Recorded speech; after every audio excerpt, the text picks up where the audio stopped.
यह वीडियो जरा गौर से सुनिएगा।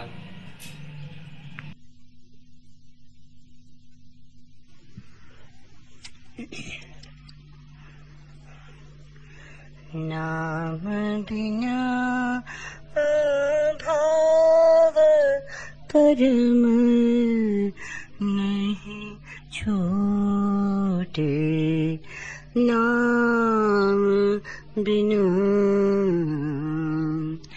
साध संग जो राम भजन बिना काल निरंतर लूटे, मल से तीजो मल को धोवे, सो मल कैसे छूटे,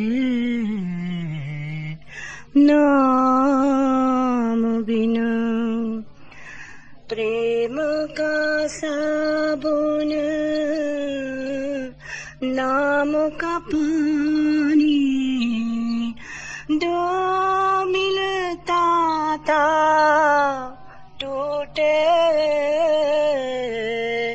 भेद अभेद भरम का भांडा, चाड़े पड़ पड़ फूटे, नाम बिना गुरुमुख शब्द गहे उदयंतर, सकल भरम से छूटे, राम का ध्यान तू धर रे प्राणी, अमृत का मेह खूटे, नाम बिना जन दरियावा अरप दया पा, जरा मरण तब टूटे,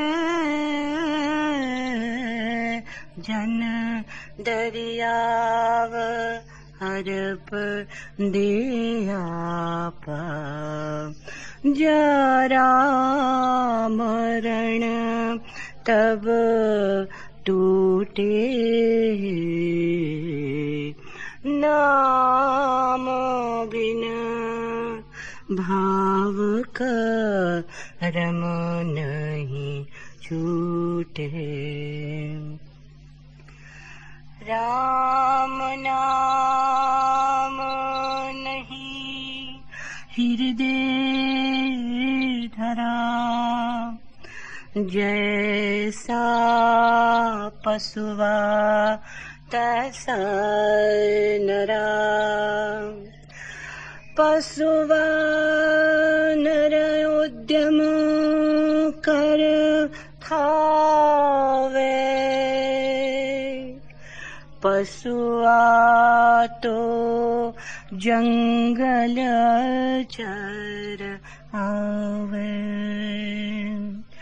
पशुआ आवे पशुआ जाय, पशुआ जरे व पशुआ खाय, राम ध्यान ध्याया नहीं माई, जन्म गया पशुआ की नाई, राम नाम से तो नाही प्रीत, ये सब ही पशुओं की रीत, जीवत सुख दुख में दिन भर, मुवा पछ 84 पर। जन दरिया जिन राम न ध्याया, पशुआही जो जन्म गवाया।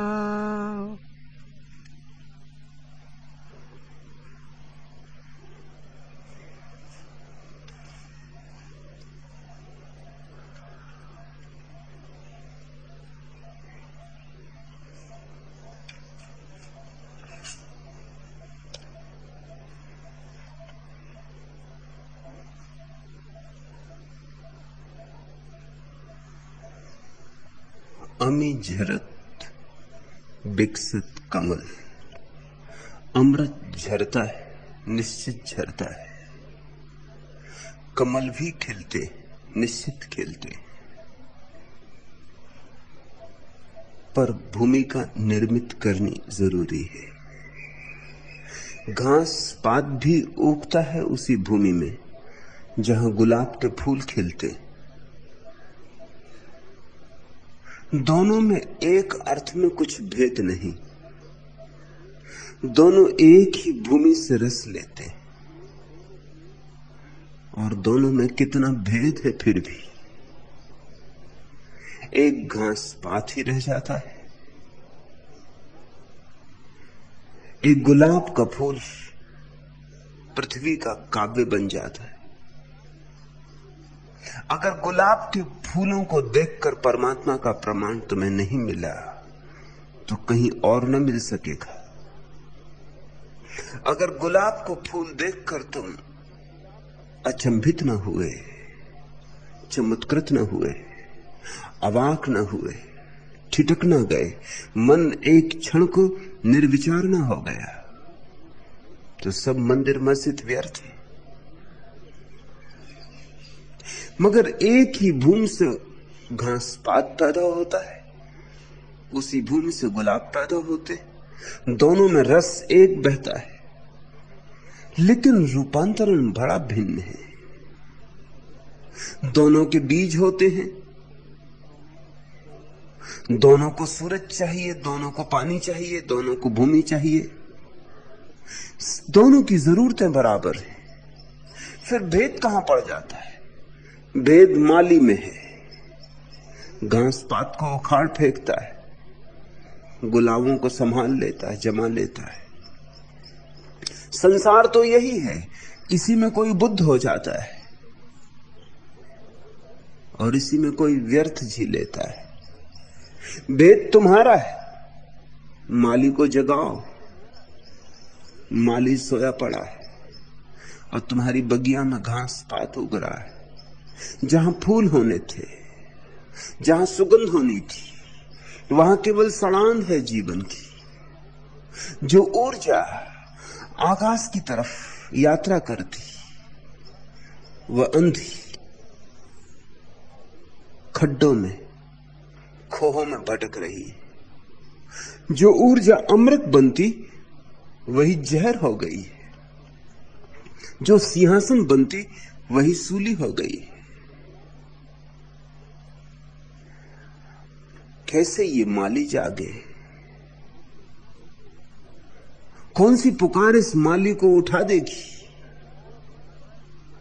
उस पुकार का नाम ही राम नाम है।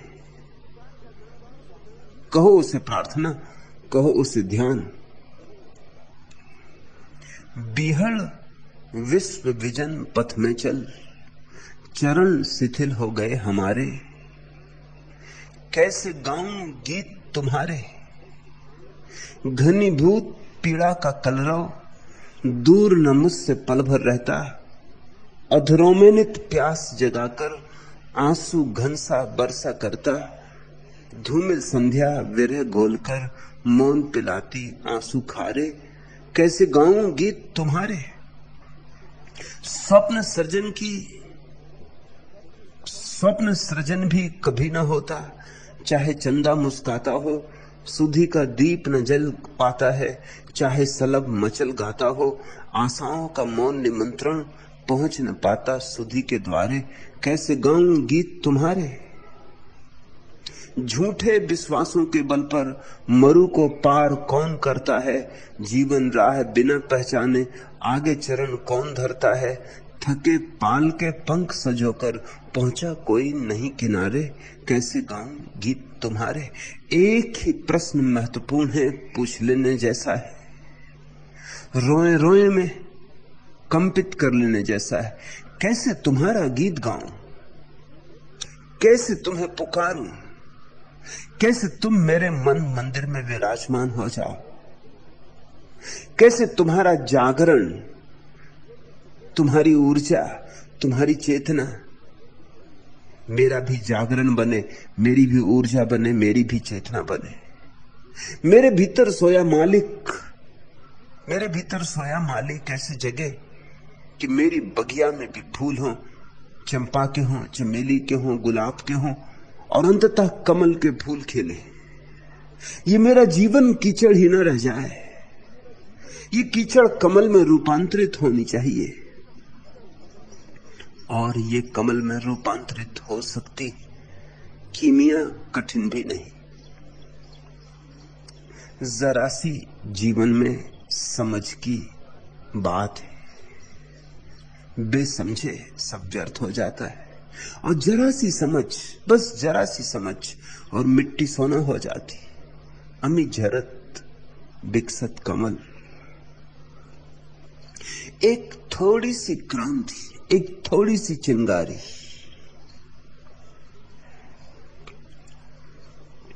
नाम बिन भाव कर्म नहीं छूटे। उस चिंगारी का इशारा कर रहे हैं दरिया कि जब तक तुम्हारा कर्ता का भाव न छूट जाए तब तक तुम परमात्मा को स्मरण न कर सकोगे, या परमात्मा का स्मरण कर लो तो कर्ता का भाव छूट जाए। कर्ता के भाव में ही हमारा अहंकार है, कर्ता का भाव ही हमारे अहंकार का शरण स्थल है। यह करूं वह करूं, यह कर लिया वह कर लिया, यह करना है वह करना है। कृत्य के पीछे ही, कृत्य के धुएं में ही छिपा है तुम्हारा दुश्मन। और अगर इस अहंकार के कारण ही तुमने मंदिर में पूजा की और मस्जिद में नमाज पढ़ी और गिरजे में घुटने टेके, सब व्यर्थ हो जाएगा, क्योंकि वह अहंकार इन प्रार्थनाओं से भी पुष्ट होगा, क्योंकि ये प्रार्थनाएं भी उसी मूल भित्ति को संभाल देंगी, नई नई ईंटें चुन देंगी। मैं कर रहा हूं, प्रार्थना की नहीं जाती, प्रार्थना होती वैसे ही जैसे प्रेम होता है। प्रेम कोई करता है, कर सकता है। कोई तुम्हें आज्ञा दे कि करो प्रेम, जैसे सैनिकों को आज्ञा दी जाती बाएं घूम दाएं घूम, ऐसे आज्ञा दे दी जाए करो प्रेम, दाएं बाएं घूमना हो जाएगा, देह की क्रियाएं। मगर प्रेम, प्रेम तो कोई क्रिया ही नहीं है, कृत्य ही नहीं है। प्रेम तो भेंट है विराट की ओर से, प्रेम तो अनंत की ओर से भेंट है। उन्हें मिलती है जो अपने हृदय के द्वार को खोलकर प्रतीक्षा करते। प्रेम तो वर्षा है, अमी झरत।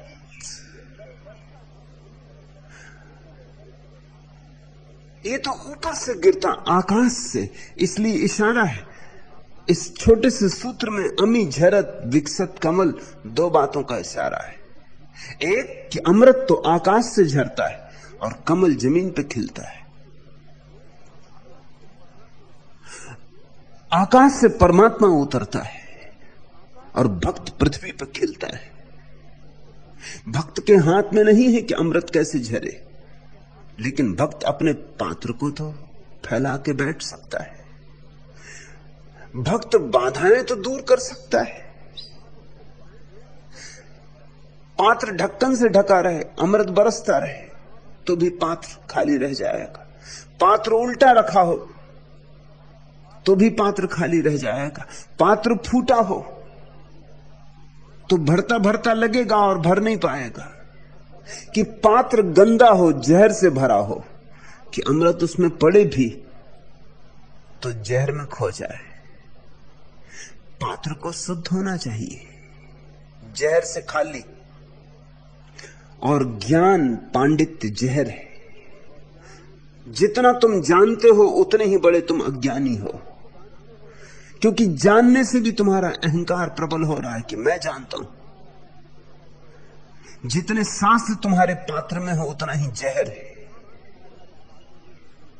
पात्र खाली करो, पात्र बेशर्त खाली करो, क्योंकि उस खाली शून्यता में ही निर्दोषता होती, पवित्रता होती। और तुम्हारे पात्र में बहुत छेद है, क्योंकि बहुत वासनाएं। पूरब ले जाती है एक वासना, पश्चिम ले जाती है एक वासना, दक्षिण ले जाती, उत्तर ले जाती। छेद ही छेद है जिनमें से तुम्हारी जीवन धारा बहती जाती, क्षीण होती जाती। एक ही वासना को बचने दो ताकि पात्र का एक ही मुंह रह जाए। सारी वासनाओं को, सारे छिद्रों को एक ही मुंह में समाहित कर दो। एक परमात्मा को पाने की अभिप्सा बचने दो, एक सत्य को पाने की गहन आकांक्षा, एक त्वरा, एक तीव्रता। भबक उठो मसाल की तरह, एक आकाश को छू लेने की आकांक्षा, तो सारे छिद्र बंद हो जाएं। और पात्र को उल्टा मत रखो, छिद्र भी बंद हो, पात्र शुद्ध भी हो, और उल्टा रखा हो। और लोग पात्र को उल्टा रखें। संसार के तरफ तो उनकी आंखें हैं और परमात्मा की तरफ पीठ है। ये पात्र का उल्टा होना है। संसार सन्मुख और परमात्मा के विमुख। परमात्मा के सन्मुख हो, संसार की तरफ पीठ करो। और मैं नहीं कह रहा हूं कि संसार छोड़ दो या भाग जाओ, लेकिन पीठ करके काम करते रहो, मगर पीठ रहे। आंखें अटकाए ना संसार पर। संसार ही सब कुछ ना हो। दुकान भी करो, बाजार भी जाओ, काम भी करो। परमात्मा ने जो दिया है, जहां तुम्हें छोड़ा, उन सारे कर्तव्यों को निभाओ। मगर एक बात ध्यान रहे, आंख उस शाश्वत पे अटकी रहे। चाहे चलो जमीन पर, मगर याद आकाश की बनी रहे। फिर कोई चिंता नहीं, फिर तुम्हारा पात्र प्रभु की तरफ उन्मुख है। फिर देर नहीं लगेगी, अमृत झरेगा। और अमृत झरे तो क्षण भर नहीं लगता कमल के खिलने में। जैसे सुबह उगा सूरज और खिला कमल। इधर उगा सूरज, उधर पखड़ियां खिली। इधर बरसा अमृत, उधर तुम्हारे भीतर का कमल खिला। तुम्हारे भीतर के कमल के खिलने का नाम ही प्रार्थना है। प्रार्थना में ही तुम फूल बनते हो। प्रार्थना के बिना जीवन सूल ही सूल है। नाम बिन भाव कर्म नहीं छूटे। ये एक ही सिक्के के दो पहलू हैं। या तो प्रभु का स्मरण करो। कैसे प्रभु का स्मरण करो?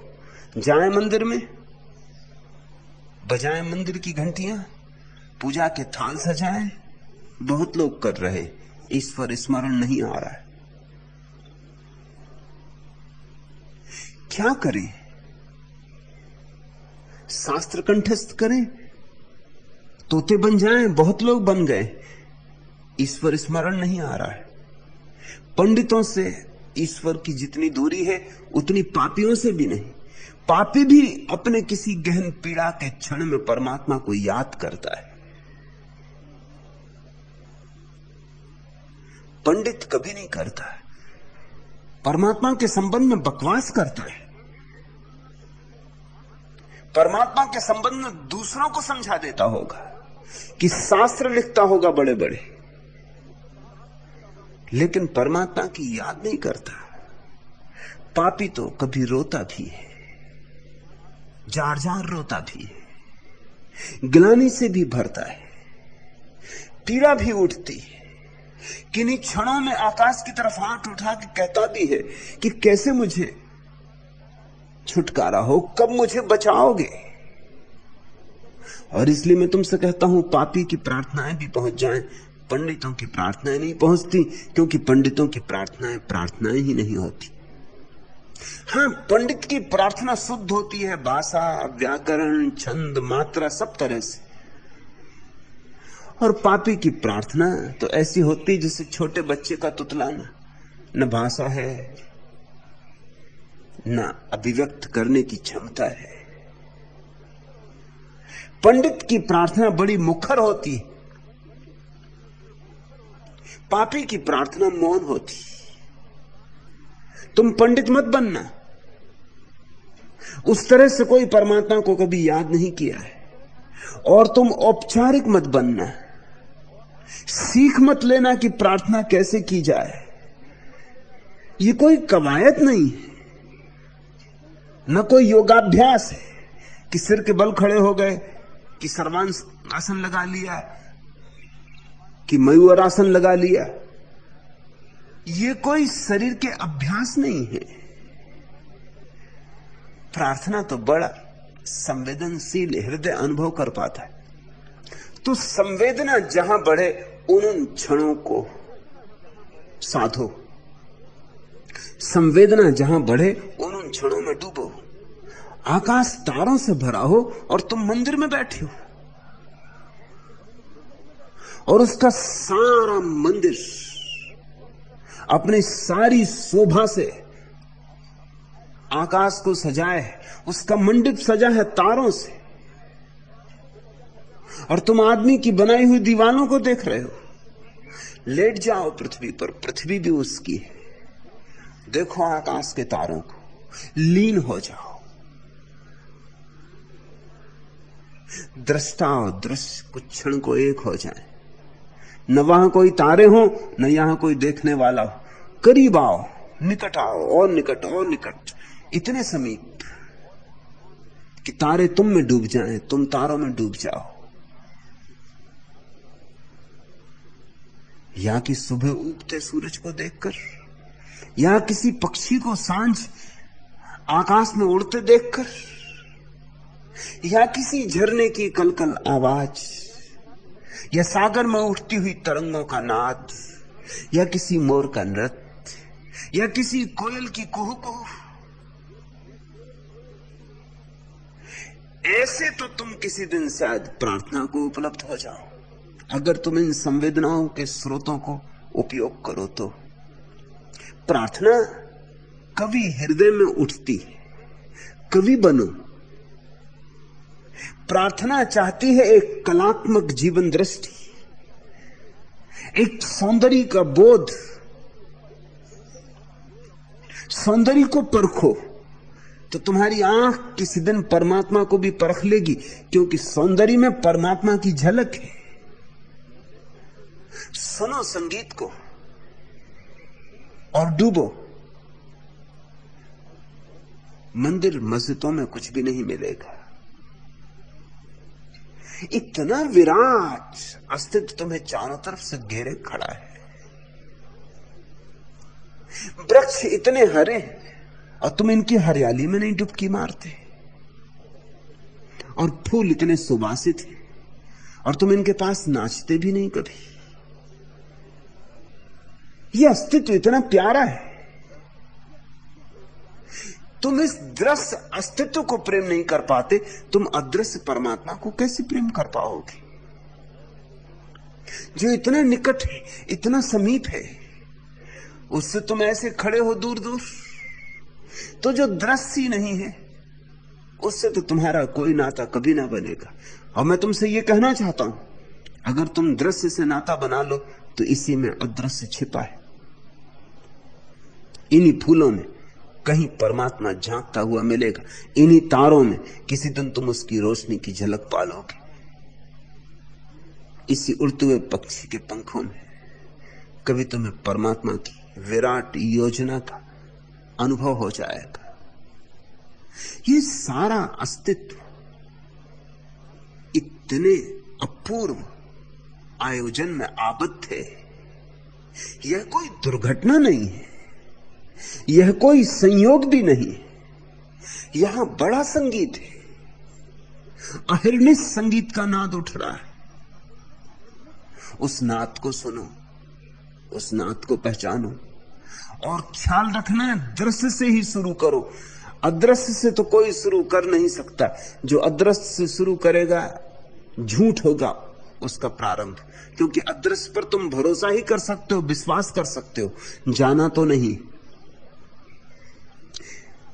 जो दिखाई पड़ रहा है क्यों ना हम उसी पर चरण रखें और उसकी सीढ़ियां बनाएं। और मैं तुमसे कहता हूं तुम्हें परमात्मा की याद आने लगेगी। असंभव है कि ना याद आए। संवेदनशील बनो, हृदय को थोड़ा तरल बनाओ, कठोरता छोड़ो, पत्थर की तरह अकड़े मत खड़े रहो। सदियों सदियों से तुम्हारे साधु सन्यासियों ने पत्थर होने को तपस्या समझा है। सब चीजों से अछूते खड़े रहना है, दूर खड़े रहना है, अपने को किसी चीज में डुबाना नहीं। इसको साधना समझा है। यह साधना नहीं है, क्योंकि यह तुम्हें परमात्मा के निकट न लाएगी। तो एक तो रास्ता यह है, संवेदनशील बनो, ताकि धीरे धीरे जो स्थूल आंखों से नहीं दिखाई पड़ता वो संवेदनशील सूक्ष्म आंखों से दिखाई पड़े। जो हाथों से नहीं छुआ जाता वो हृदय से छू लिया जाए। या दूसरा उपाय है कि जो कर्ता का भाव है ये छोड़ दो। ये मैं करता हूं ये भाव छोड़ दो। कुछ लोग दुकान करते हैं, कुछ लोग त्याग करते हैं, भाव वही का वही। कुछ लोग धन इकट्ठा करते हैं, कुछ लोग धन का त्याग करते हैं, भाव वही का वही। कोई ऐसे अकड़ा है, कोई वैसे अकड़ा है, कोई दाएं कोई बाएं, इससे कुछ फर्क नहीं पड़ता, अकड़न नहीं मिटती। रस्सी जल भी जाती तो भी ऐंठ नहीं जाती। वही तुम्हारे तथाकथित महात्माओं के साथ हो जाता, रस्सी जल भी गई मगर ऐंठ नहीं जाती। पहले धन कमाते थे, अब पुण्य कमा रहे, मगर खाता वही जारी है, हिसाब लगा के रखा हुआ है, करता नहीं जाता। और करता ना जाए तो उस महाकर्ता का आगमन कैसे हो, जब तुम खुद ही कर्ता बने बैठे हो। उसके लिए जगह ही तुम्हारे भीतर नहीं। ये दोनों एक ही सिक्के के दो पहलू हैं। अगर एक हो जाए तो दूसरा अपने से हो जाता है। अगर तुम बहुत गहन रूप से संवेदनशील हो जाओ तो कर्ता का भाव अपने आप मर जाता है, क्योंकि ये झूठ है भाव। संवेदनशीलता के समक्ष ये असत्य टिक नहीं सकता, बह जाएगा। संवेदना की आएगी बाढ़ और ले जाएगी सारा कूड़ा करकट। उसी कूड़ा करकट में तुम्हारा ये कर्ता का भाव भी बह जाएगा, तुम्हें छोड़ना भी ना पड़ेगा, बह जाएगा। एक दिन तुम अचानक पाओगे तुम नहीं हो, और जिस दिन तुमने पाया मैं नहीं हूं, उसी दिन पाया कि परमात्मा है। या फिर कर्ता का भाव छोड़ दो, तो कर्ता का भाव छूटते ही तुम संवेदनशील हो जाओगे। ये कर्ता का भाव ही तुम्हें पत्थर बनाए हुए है। इस कर्ता के भाव की परत ही तुम्हारे चारों तरफ लोहे की दीवार की तरह खड़ी हो गई। गलो, पिघलो, बहो। नाम बिन भाव कर्म नहीं छूटे। प्रभु स्मरण आने लगे तो कर्ता का भाव छूट जाता है, या कर्ता का भाव छूट जाए तो प्रभु स्मरण आने लगता है। ज्ञानी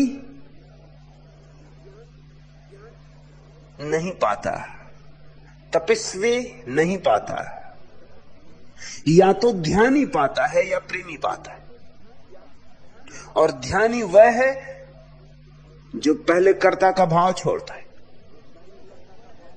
और तब परमात्मा को पाता है। और प्रेमी वह है जो पहले संवेदनशील होता है, प्रीति से भरता है, परमात्मा को स्मरण करता है और उसी स्मरण में कर्ता का भाव छूट जाता है। बस दो ही विकल्प हैं, सिर्फ दो ही विकल्प हैं, ज्यादा चुनाव करने का उपाय भी नहीं। तुम्हें जो रुच जाए। अगर तुम्हारे पास काव्यपूर्ण हृदय हो, एक चित्रकार की मनोदशा हो, एक संगीतज्ञ का झुकाव हो, तो भक्त बन जाओ। और अगर तुम्हारे पास ये कोई झुकाव ना हो, गणितज्ञ की दृष्टि हो, गद्य की तुम्हारी जीवन शैली हो, भाव नहीं बुद्धि और विचार पर तुम्हारा आग्रह हो, तो ध्यानी बन जाओ। ध्यान में बुद्धि मिट जाती है, भाव में हृदय डूब जाता है।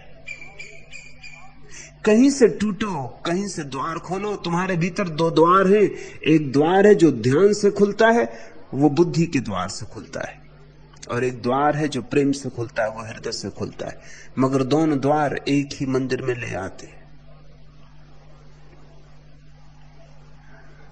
और जल्दी करो, कहीं इस जिंदगी के ख्वाब में, कहीं इन क्षुद्र सपनों में ही सारी ऊर्जा, सारा समय व्यतीत ना हो जाए। जिंदगी यह कह के दी रोज अजल उसने मुझे, यह हकीकत गम की ले और राहतों के ख्वाब देख। सृष्टि के प्रारंभ ने यह जिंदगी हमसे साफ साफ कह के दी है।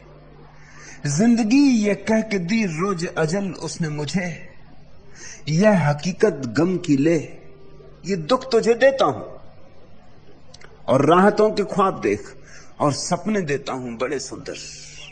उन सपनों से राहत मिलती रहेगी, दुख तो भोगता रहेगा। सपने राहत देते रहेंगे, सपने मलहम पट्टी करते रहेंगे, दुख घाव बनाते रहेंगे। और ऐसे ही हम बिता रहे हैं। जिंदगी दुख है और सपनों की आशा है। कल कुछ होगा, कल जरूर कुछ होगा। कल न कभी कुछ हुआ है न होगा। जो आज हो रहा है वही कल भी होगा। अगर बदलना हो तो आज बदलो, अन्यथा कल भी बिन बदला रह जाएगा। कुछ करना हो तो अभी करो, इस क्षण करो, क्योंकि इसी क्षण से आने वाले क्षण की शुरुआत है, जन्म है। इसी क्षण के गर्भ में आने वाला क्षण छिपा है। साध संग और राम भजन बिन काल निरंतर लूटे। जीवन के इन सपनों में ही खोए रहे तो मौत तुम्हें लूटती ही रहेगी, लूटते ही रहेगी। तुम इकट्ठा करोगे और मौत लूटेगी। कितनी बार तो इकट्ठा किया और कितनी बार मौत ने लूटा। कब चेतोगे? साध संग राम भजन बिन। साध संग का अर्थ है जहां राम को याद करने वाले लोग इकट्ठे हुए हो, जहां उसकी याद चल रही हो,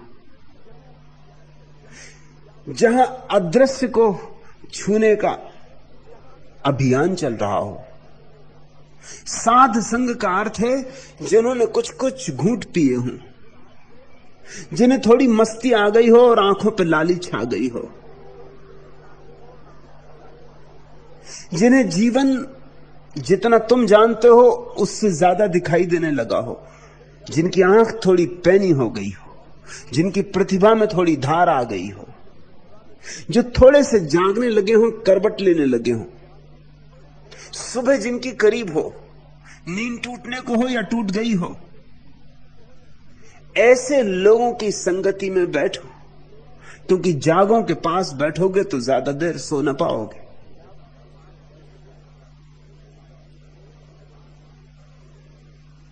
सोयों के पास बैठे तो बहुत संभावना है कि तुम भी सो जाओगे। सब चीजें संक्रामक होती। तुमने कभी ख्याल किया तुम्हारे पास बैठा हुआ आदमी उबासी लेने लगे और तुम्हें याद ही नहीं आता, तब तुमने भी उबासी लेनी शुरू कर दी। तुम्हारा पास बैठा आदमी झपकी लेने लगे और तुम्हारी आंखों में तंद्रा उतरने लगती। मनुष्य इतना टूटा नहीं है, एक दूसरे से जुड़ा है। हमारे भाव एक दूसरे को आंदोलित करते। 4 लोग प्रसन्न बैठे हो, तुम उदास आए थे, लेकिन उनकी हंसी, उनका आनंद और तुम्हारी उदासी बोल गई, तुम भी हंस उठे। और 4 लोग उदास बैठे थे, तुम हंसते चले आते थे, बड़े प्रसन्न थे, और उनकी उदासी के घेरे में आए, उनकी उदासी के ऊर्जा क्षेत्र में आए कि तुम भी उदास हो गए।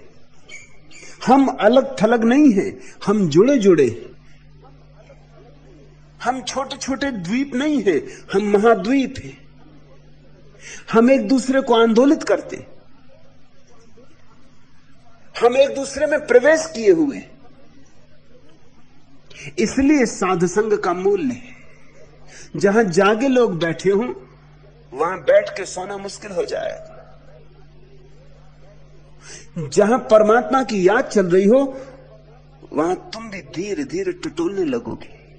और जहां इतनी मस्ती हो परमात्मा की याद के कारण, तुम्हारे भीतर अभीप्सा ना उठेगी कि कब होगा वह सौभाग्य का दिन कि ऐसी मस्ती मेरी भी हो। दरिया को देखकर तुम्हारा दिल डमाडोल नहीं होगा। कबीर के पास बैठकर तुम्हारे भीतर का कबीरा जागने नहीं लगेगा। मीरा की झनकार सुनकर तुम सोए ही रहोगे, तुम पत्थर नहीं हो। कहते हैं पत्थर की हुई अहिल्या भी राम के चरण के स्पर्श से पुनरुज्जीवित हो उठी। साधु संग, पत्थर भी प्राणवान हो जाए, तुम प्राणवान ना हो सकोगे। तुम अहिल्या से भी ज्यादा पत्थर हो गए हो। नहीं, इतना पत्थर न कोई कभी हुआ है और न कभी हो सकता है। हमारा मौलिक रूप कभी भी नष्ट नहीं होता। कितने ही सो जाओ दर परत, कितने ही दब जाओ, कितने ही खो जाओ, मगर हीरा तुम्हारा है। और परत दर परत कितना ही खोया हो तोड़ा जा सकता है। साधुसंग का अर्थ है जहां हथौड़ी चल रही, जहां परतें तोड़ी जा रही, जहां बीज फूट रहे हैं, अंकुरित हो रहे हैं, जहां नया नया आविर्भाव हो रहा है, जहां तुम देखते हो कि अभी जो पास में सोया था वो जाग गया, अभी जो रोता था हंसने लगा, अभी जो उदास था नाचने लगा।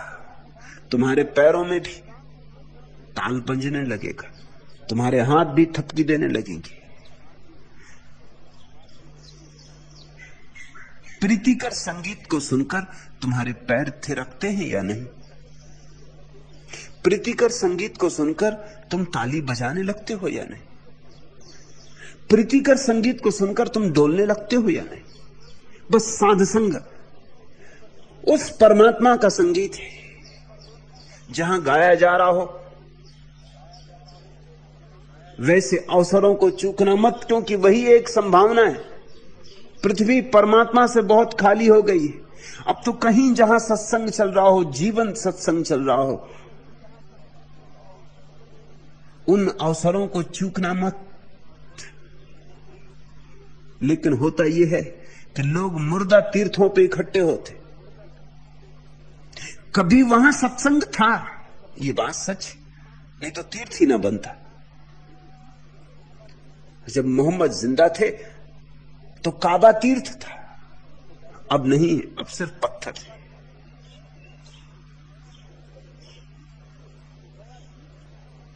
जब बुद्ध जीवित थे तो गया तीर्थ था, अब नहीं है, अब तो सिर्फ याददाश्त है, समय के पत्थर पर छोड़े गए अतीत के चिन्ह मात्र। बुद्ध तो जा चुके, पैरों के चिन्ह हैं। पैरों के चिन्हों की तुम कितनी ही पूजा करो, तुम बुद्ध ना हो जाओ। ये तो बुद्धों के पास ही क्रांति घटती है।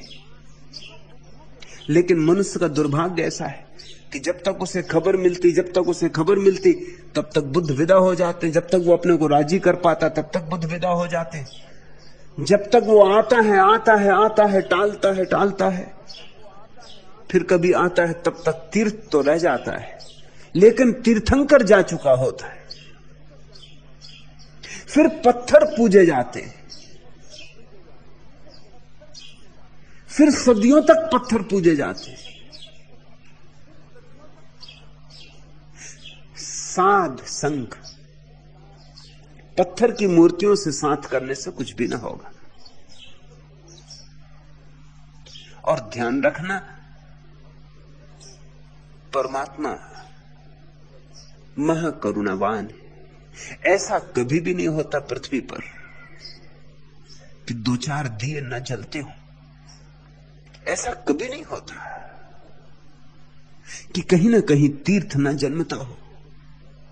ऐसा कभी नहीं होता कि कहीं ना कहीं अमृत न झरता हो और कमल न खिलते हो। जरा तलाशो, जरा पुरानी धारणाओं को छोड़ के तलाशो,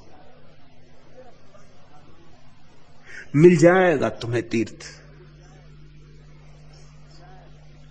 और नहीं तो मौत तुम्हें लूटेगी।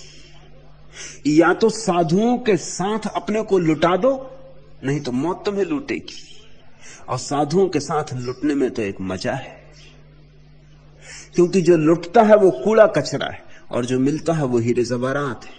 और मौत के हाथ लुटने में बड़ी पीड़ा है, क्योंकि जिसको हीरे जवाहरात समझा था तो नहीं, मौत उस कचरे को ले जाती और हमें तड़फाती छोड़ जाती। इतना तड़फाती छोड़ जाती है। और हीरों की ऐसी आसक्ति और ऐसी आकांक्षा छोड़ जाती। कचरा ही था मगर हम तो हीरा समझ के पकड़े थे कि हम मरते वक्त उसी कचरे की फिर आकांक्षा को लेके मरते हैं और उसी आकांक्षा में से हमारा नया जन्म होता है। फिर दौड़ शुरू हो जाती।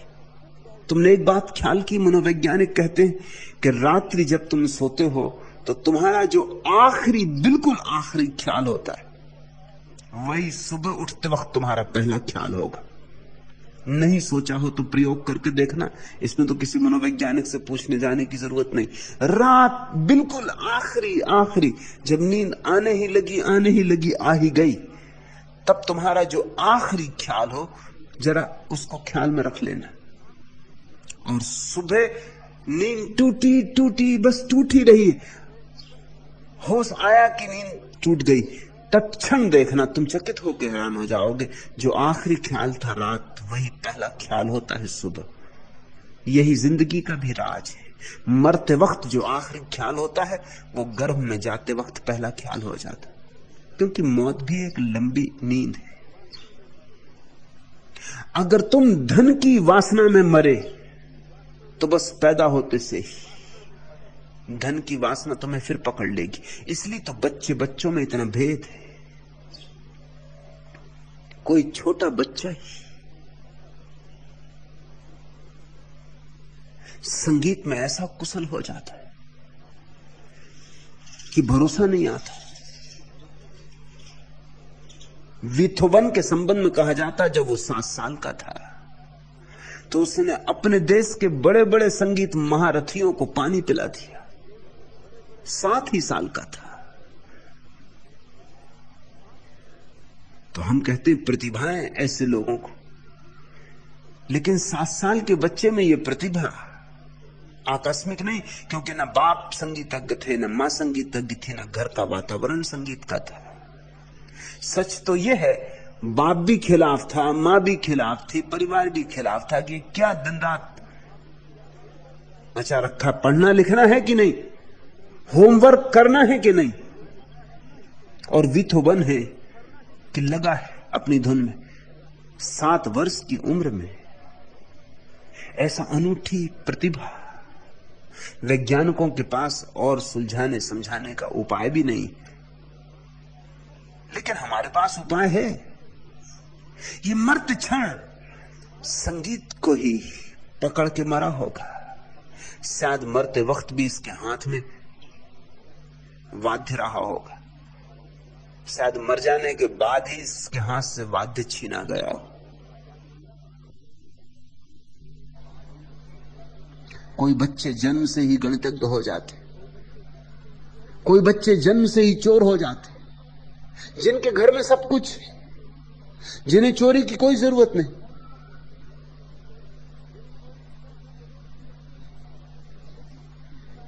लेकिन चोरी बिना उनसे नहीं रहा जाता। मैं विश्वविद्यालय में शिक्षक था। मेरे एक मित्र प्रोफेसर बहुत संपन्न परिवार के थे, लेकिन एक ही लड़का और एक ही परेशानी, चोरी।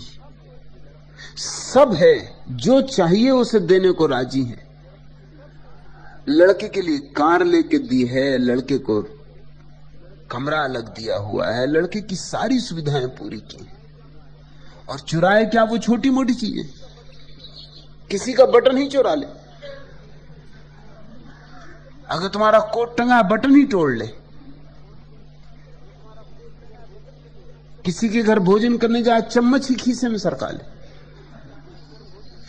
बिल्कुल फिजूल, जिनका कोई आर्थिक मूल्य नहीं है।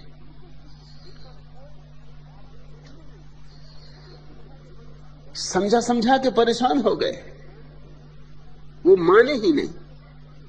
मुझे उन्होंने कहा कि क्या करना।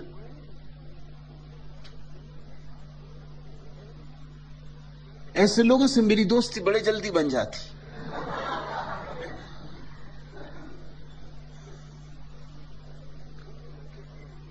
उनके लड़के को मैंने कुछ कहा नहीं,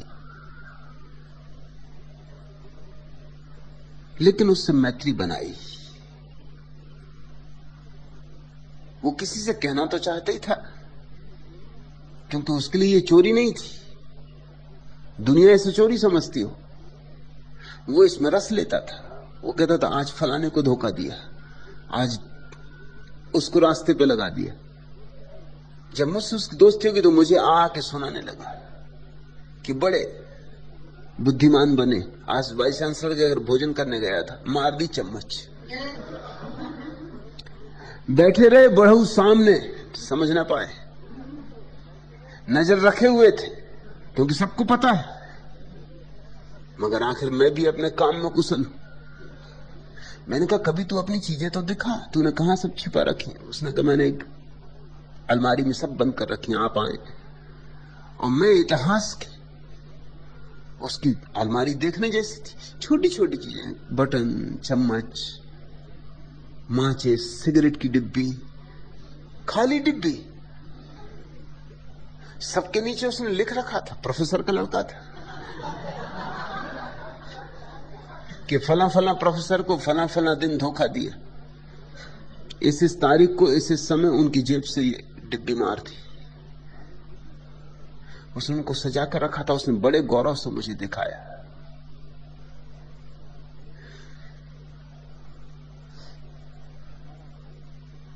मरा होगा चोर,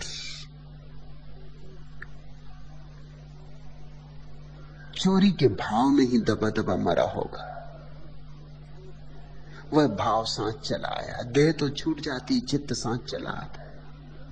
अब सब है, इसलिए चोरी का कोई कारण नहीं है, तो चोरी के लिए नया कारण खोज रहा है, उसमें रस ले रहा है, उसको भी अहंकार की पूर्ति बना रहा है कि देखो किसको धोखा दिया।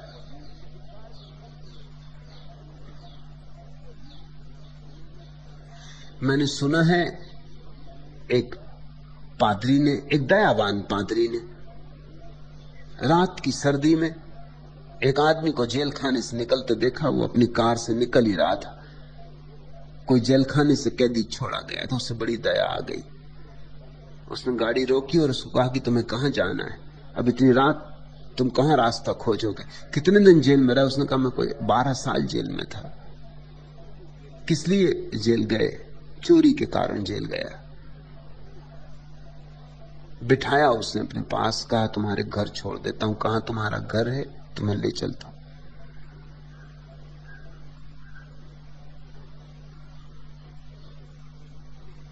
जब घर चोर को उतारने लगा वो, और चोर से उसने कहा कि अगर कभी कोई जरूरत पड़े तो मेरे पास निसंकोच चले आना है, पास ही मेरा चर्च है। चोर को भी दया आई। उसने खीसे से एक मनी बैग निकाला और कहा कि आपका मनी बैग। रास्ते में मार दिया उसने, उसी पादरी का जो उसके घर छोड़ने जा रहा है। मगर 12 वर्ष का अभ्यासी उसने कहा कि धन्यवाद स्वरूप आपका ये मनी बैग आपको वापस देता। तब पादरी को ख्याल आया उसकी जेब खाली। पादरी ने कहा 12 वर्ष जेल में रहे फिर भी चोरी नहीं छूटी। उसने कहा छोड़ने की बात कर रहे हो, वहां महागुरु घंटालों के साथ रहा और सीख के लौटा हूं। वहां मुझसे भी पहुंचे पहुंचे लोग थे, मैं तो कुछ भी नहीं था, एक सिक्कड़ समझो। उनने मुझे और कलाएं सिखा दी। अब देखना है कि कोई मुझे कैसे पकड़ता है।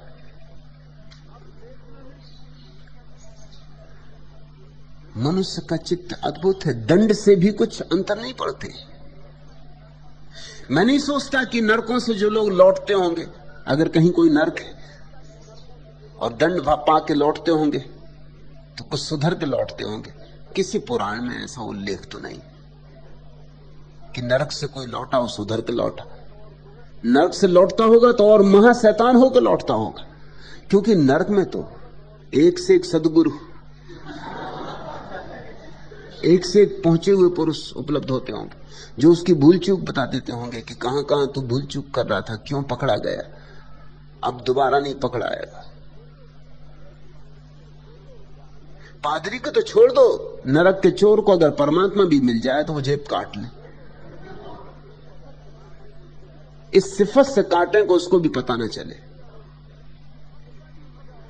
सिफत का भी मजा हो जाता है, कुशलता का भी मजा हो जाता है। ख्याल रखना, इस जिंदगी में तुम जो भी पकड़े रहते हो जरा गौर कर लो एक बार, उसमें सार्थक कुछ है? मामूरिये फना की कोताहियां तो देखो। एक मौत का भी दिन है 2 दिन की जिंदगी में।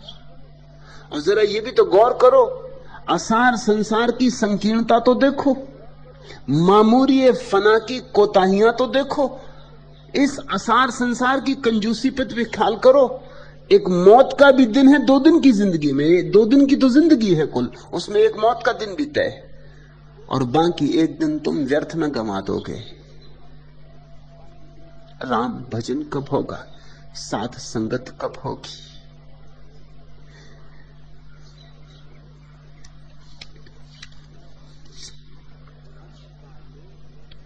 अंधकार में दुर्गम पथ है, अंत कहां है मैं क्या जानूं। मैं जीवन की ज्योति जलाए आशाओं के दीप लिए चलता ही जाता हूं प्रतिदिन, सांसों में उल्लास लिए। सदा पराजय प्रगति बनी है, जीत कहां है मैं क्या जानूं। अनजाना हर मार्ग प्रदर्शक इंगित करता मुझको मौन। नहीं जानता मैं किसका हूं, नहीं जानता मेरा कौन। स्नेह किया है मैंने केवल, रीत कहां है मैं क्या जानूं। गहन साधना अर्चन पूजन, धूप दीप नैवेद्य नहीं। निश्चल उरही मेरा वंदन, मन वाणी में भेद नहीं। कर्म साधना मेरा जीवन, कीर्ति कहां है मैं क्या जानूं। दूर लक्ष्य की किरण देखकर बढ़ते मेरे व्याकुल पांव। दूरी से मैं रहा अपरिचित, तब मैं डूबा था हर गांव। मैंने तो चलना सीखा है, नीति कहां है मैं क्या जानूं। सूलों ने सिखलाई गरिमा, कर सुषमों पर शाश्वत छाए। फूलों ने बतलाई महिमा, पाकर सूलों की हर राह। छलना ही सौगात मनोहर, प्रीति कहां है मैं क्या जानूं। एक अंधेरा है, अंधकार में दुर्गम पथ है, अंत कहां है मैं क्या जानूं। टटोलते हम चल रहे, अंधेरे में जो भी मिल जाता बटोरते हम चल रहे। न पता है कि क्या हम बटोर रहे, न पता है कि क्यों हम बटोर रहे, न पता है कहां हम जा रहे, न पता है क्यों हम जा रहे, न पता है कि मैं क्यों हूं। न हमारी प्रीति के लक्ष्य का कोई हमें बोध है, न हमारी प्रीति के अर्थ का हमें कोई बोध है। कुछ हो रहा है,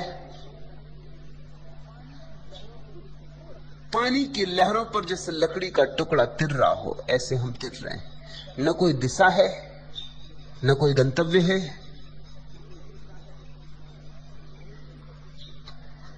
ऐसी स्थिति में तुमने जो भी पकड़ रखा है, इस अंधेपन में और अंधेरे में तुमने जो भी संग्रह कर रखा है, मौत लूट लेगी। साध संग और राम भजन बिन काल निरंतर लूटे। मल सेती जो मल को धोवे सो मल कैसे छूटे। और लोग मल से ही मल को धोने में लगे, बीमारी से ही बीमारी को सुधारने में लगे।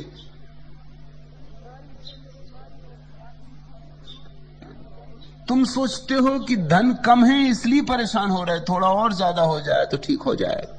जिनके पास थोड़ा और ज्यादा, उनसे भी तो पूछ लो। वो सोच रहे हैं थोड़ा और ज्यादा हो जाए तो ठीक हो जाएगा। और भी हैं जिनके पास थोड़ा और ज्यादा, उनसे तो पूछ लो। लोग ऐसे ही सोचते हैं और थोड़ा ज्यादा हो जाए। इतने से ना हुआ, और ज्यादा से कैसा हो जाएगा। लाख जिसके पास है वो बेचैन है, उतना ही बेचैन है जितना करोड़ जिसके पास है। जिसके पास लाख है वो करोड़ चाहता है, जिसके पास करोड़ है वो अरब चाहता है। बेचैनी का अनुपात एक जैसा है। तुम मल से मल को धोने में लगे हो।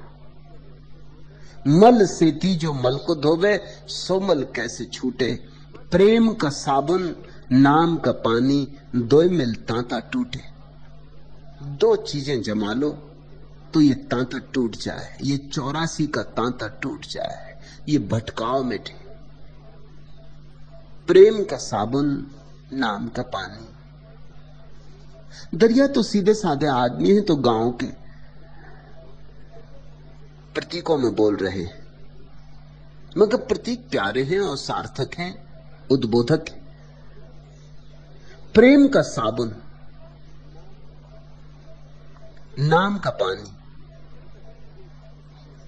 सबसे महत्वपूर्ण बात ख्याल में रखनी यह है कि जब तुम साबुन से कपड़ा धोते हो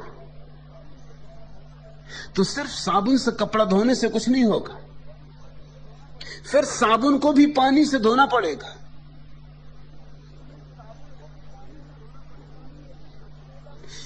इसलिए अकेला प्रेम काफी नहीं है। प्रेम को परमात्मा से जोड़ के प्रार्थना बनाना पड़ेगा। नहीं तो साबुन तो खूब रगड़ ली कपड़े पर, पानी से धोया नहीं तो साबुन ही गंदगी हो जाएगी। और ऐसा ही हुआ है। मैं तो प्रेम के निरंतर गुण गान गाता हूं, मेरी बात को गलत मत समझ लेना। प्रेम महत्वपूर्ण है, साबुन बड़ा जरूरी है। अकेले पानी से धोते रहोगे तो भी कुछ नहीं होने वाला है। साबुन जरूरी है तो ही कटेगा मैल।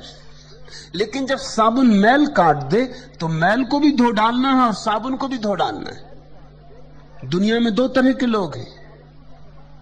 जिनको तुम संसारी कहते हो वो प्रेम का साबुन तो खूब रगड़ रहे, रगड़ी जा रहे हैं, कपड़े का तो पता ही नहीं रहा, साबुन की परतों पे परतें जम गई।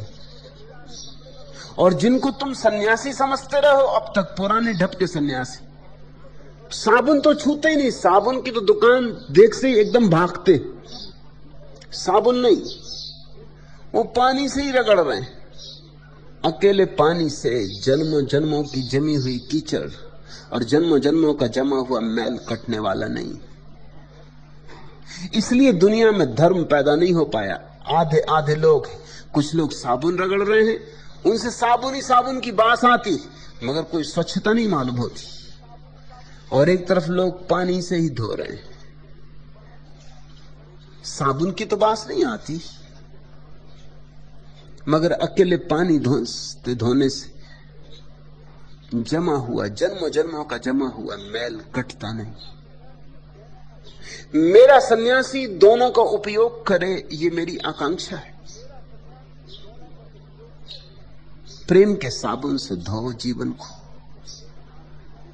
लेकिन राम के जल को भूल मत जाना। और जिस दिन प्रेम का साबुन और राम नाम का जल, दोनों का तुम उपयोग कर लेते हो, उस दिन प्रार्थना फलती। जब प्रेम राम से जुड़ जाता है तो प्रार्थना बन जाता है और प्रार्थना पवित्र करती है। भेद अभेद भरम का भांडा चौड़े पड़ पड़ फूटे। और फिर तुम्हारी ये सिद्धांत इत्यादि, भेद और अभेद, द्वैत अद्वैत, द्वैताद्वैत, न मालूम कितने सिद्धांत, इन सब का भांडा फूट जाता है। फिर तो कोई सिद्धांत की चर्चा करने की जरूरत नहीं रह जाती। ये तो अनुभवहीन सैद्धांतिक अनुमानों में पड़े रहते। सब सिद्धांत अनुमान है, अनुभव नहीं। और अनुभव का कोई सिद्धांत नहीं। अनुभव इतना बड़ा है कि सिद्धांतों में ढाला नहीं जा सकता है।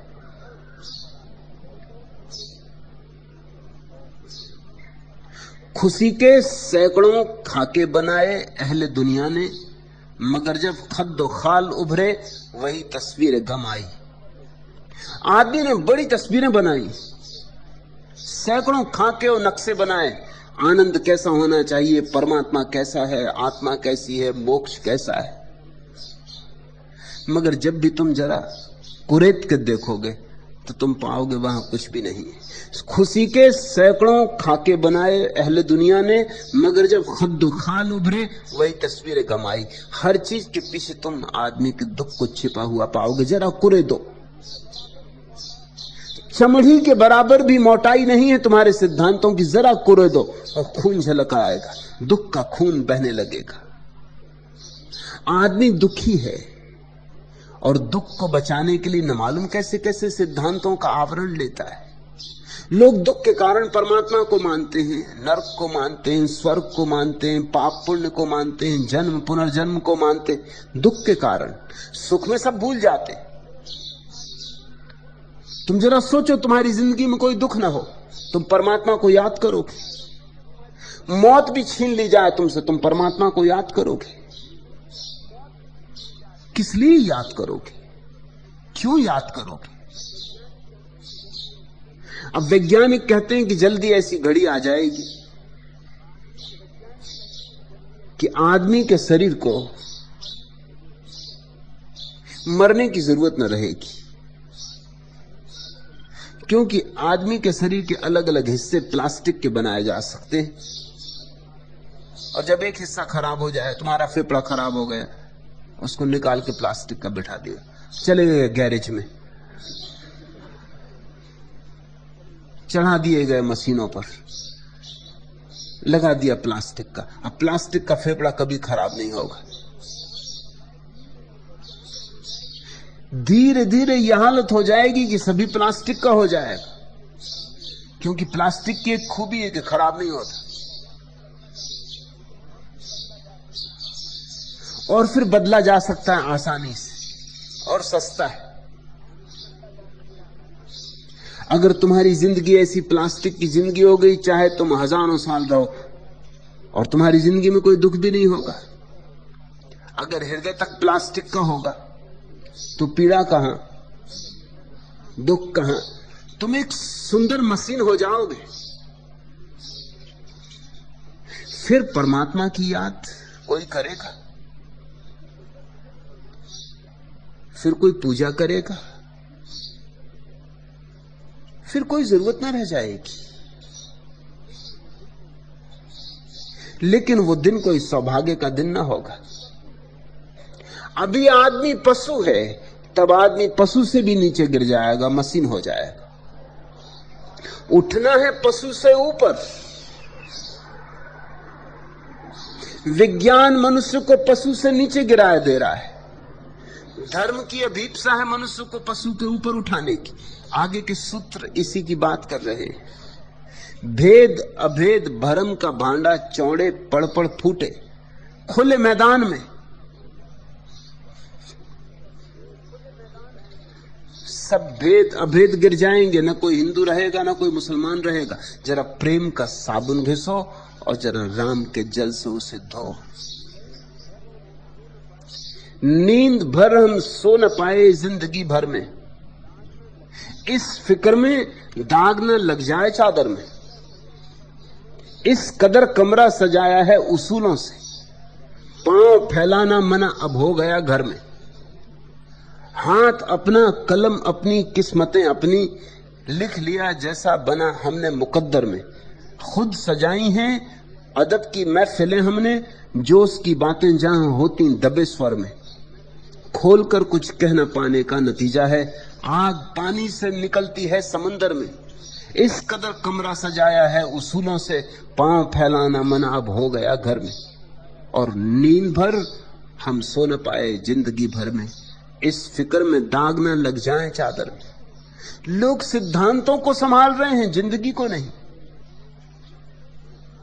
कोई जैन है, कोई हिंदू है, कोई बौद्ध है, कोई मुसलमान है। लोग सिद्धांतों को संभाल रहे हैं जैसे आदमी सिद्धांतों के जीने के लिए पैदा हुआ है।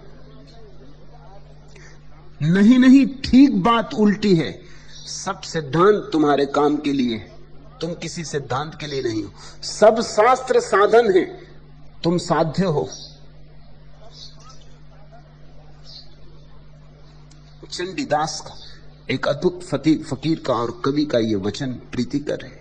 साबार ऊपर मानो सत्य, ताहार ऊपर नाई। मनुष्य का सत्य सबसे ऊपर है, उसके ऊपर कोई सत्य, कोई शास्त्र, कोई सिद्धांत नहीं। सब तुम्हारे लिए है, ये याद रहे। कभी भूल के भी ये मत चूकना कि तुम किसी और चीज के लिए हो। जिस दिन तुमने ऐसा सोचा उसी दिन तुम गुलाम हुए, उसी दिन तुम्हारी आत्मा पतित हुई। गुरमुख शब्द गहे और अंतर, सकल भरम से छूटे। इस सारे जाल से छूटना हो तो जहां कोई ज्योतिर्मय पुरुष हो, उसके शब्द को मौन से अपने हृदय में पी लेना। गुरमुख शब्द गहे और अंतर, बुद्धि से मत सुनना। बुद्धि से सुनना तो सुनने का धोखा है। हृदय से सुनना। बुद्धि को तो सरका के रख देना एक तरफ। बुद्धि से ही हल होता होता तो तुमने हल कभी का कर लिया होता। नहीं होता बुद्धि से हल, अब तो इसे सरका के रख दो। अब तो हृदय से सुन लो। अब तो प्रीति भरी आंखों से सुन लो। अब तो प्रार्थना भरे भाव से सुन लो। गुरुमुख शब्द गहे और अंतर, सकल भरम से छूटे। साध संगत बैठ जाए, मतवालों से मिलना हो जाए। कोई जो जाग गया है उसके हाथ में तुम्हारा हाथ पड़ जाए तो इससे बड़ा और कोई सौभाग्य नहीं। हाथ को छुड़ा के भागना मत। राम का ध्यान तू धर रे प्राणी, अमृत का में फूटे। बरसेगा अमृत, जरूर बरसेगा। राम का ध्यान तू धर रे प्राणी, अमृत का मेह बूटे। खूब बरसेगा, घनघोर बरसेगा। मगर राम का ध्यान उन्हीं से मिल सकता है जिन्हें राम का ध्यान हुआ हो। वही तो हम दे सकते हैं जो हमारे पास हो। मैं तुम्हें वही दे सकता हूं जो मेरे पास है, वह तो नहीं जो मेरे पास नहीं। जिसके भीतर राम प्रकट हुआ हो, उससे ही तुम्हारे भीतर सोए हुए राम को पुलक जागने की आसक्ति। जन दरियाव अरब दे आपा, जरा मरण तब टूटे। और अगर मिल जाए कोई गुरु तो बस एक काम तुम्हें करना, अपने आपे को सौंप देना, समर्पित कर देना, अर्पित कर देना। जन दरियाव अरब दे आपा, जरा मरण तब छूटे। उसी क्षण में, जिस क्षण तुम किसी सदगुरु को अपना सारा आपा सौंप दोगे, अपना अहंकार सौंप दोगे, जन्म मरण छूट गया। फिर न दोबारा पैदा होना है, फिर न दोबारा मरना है। फिर तुम शाश्वत के मालिक हुए, फिर शाश्वत का साम्राज्य तुम्हारा है।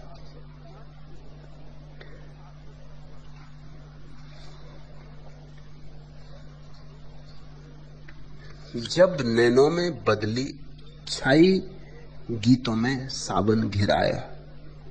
सूलों से बिंध गए फूल के, आंचल की कसकंज भारी, मौन व्यथाओं की झंझा में उपवन की जड़ता थी भारी। दबी आग जब सुलग उठी फिर उपवन को पतझर मन भाया। विरह वेदना छलक पड़ी तो अधरों को छू ले तरुणाई। नैन मरुस्थल से सूखे पर भरे सिंधु को लाज न आई। घाव किसी ने मसल दिए जब सोया उत्पीड़न बौराया। छलने लगी महाछलना सी घूंघट पट की मृदु मुस्काने। खिली सुधाकर स्मित लेकिन केवल 2 पल को बहलाने। मूक हुई जब मन की वंशी तभी कोकिला ने दोहराया। बहक उठी और तरल तरंगे उमस भरी आई अंगड़ाई। शुष्क कल्पना मचल उठी जब उलझन की आंधी बौराई। अपनी ही सांसों ने छल से अपना कहकर फिर ठुकराया।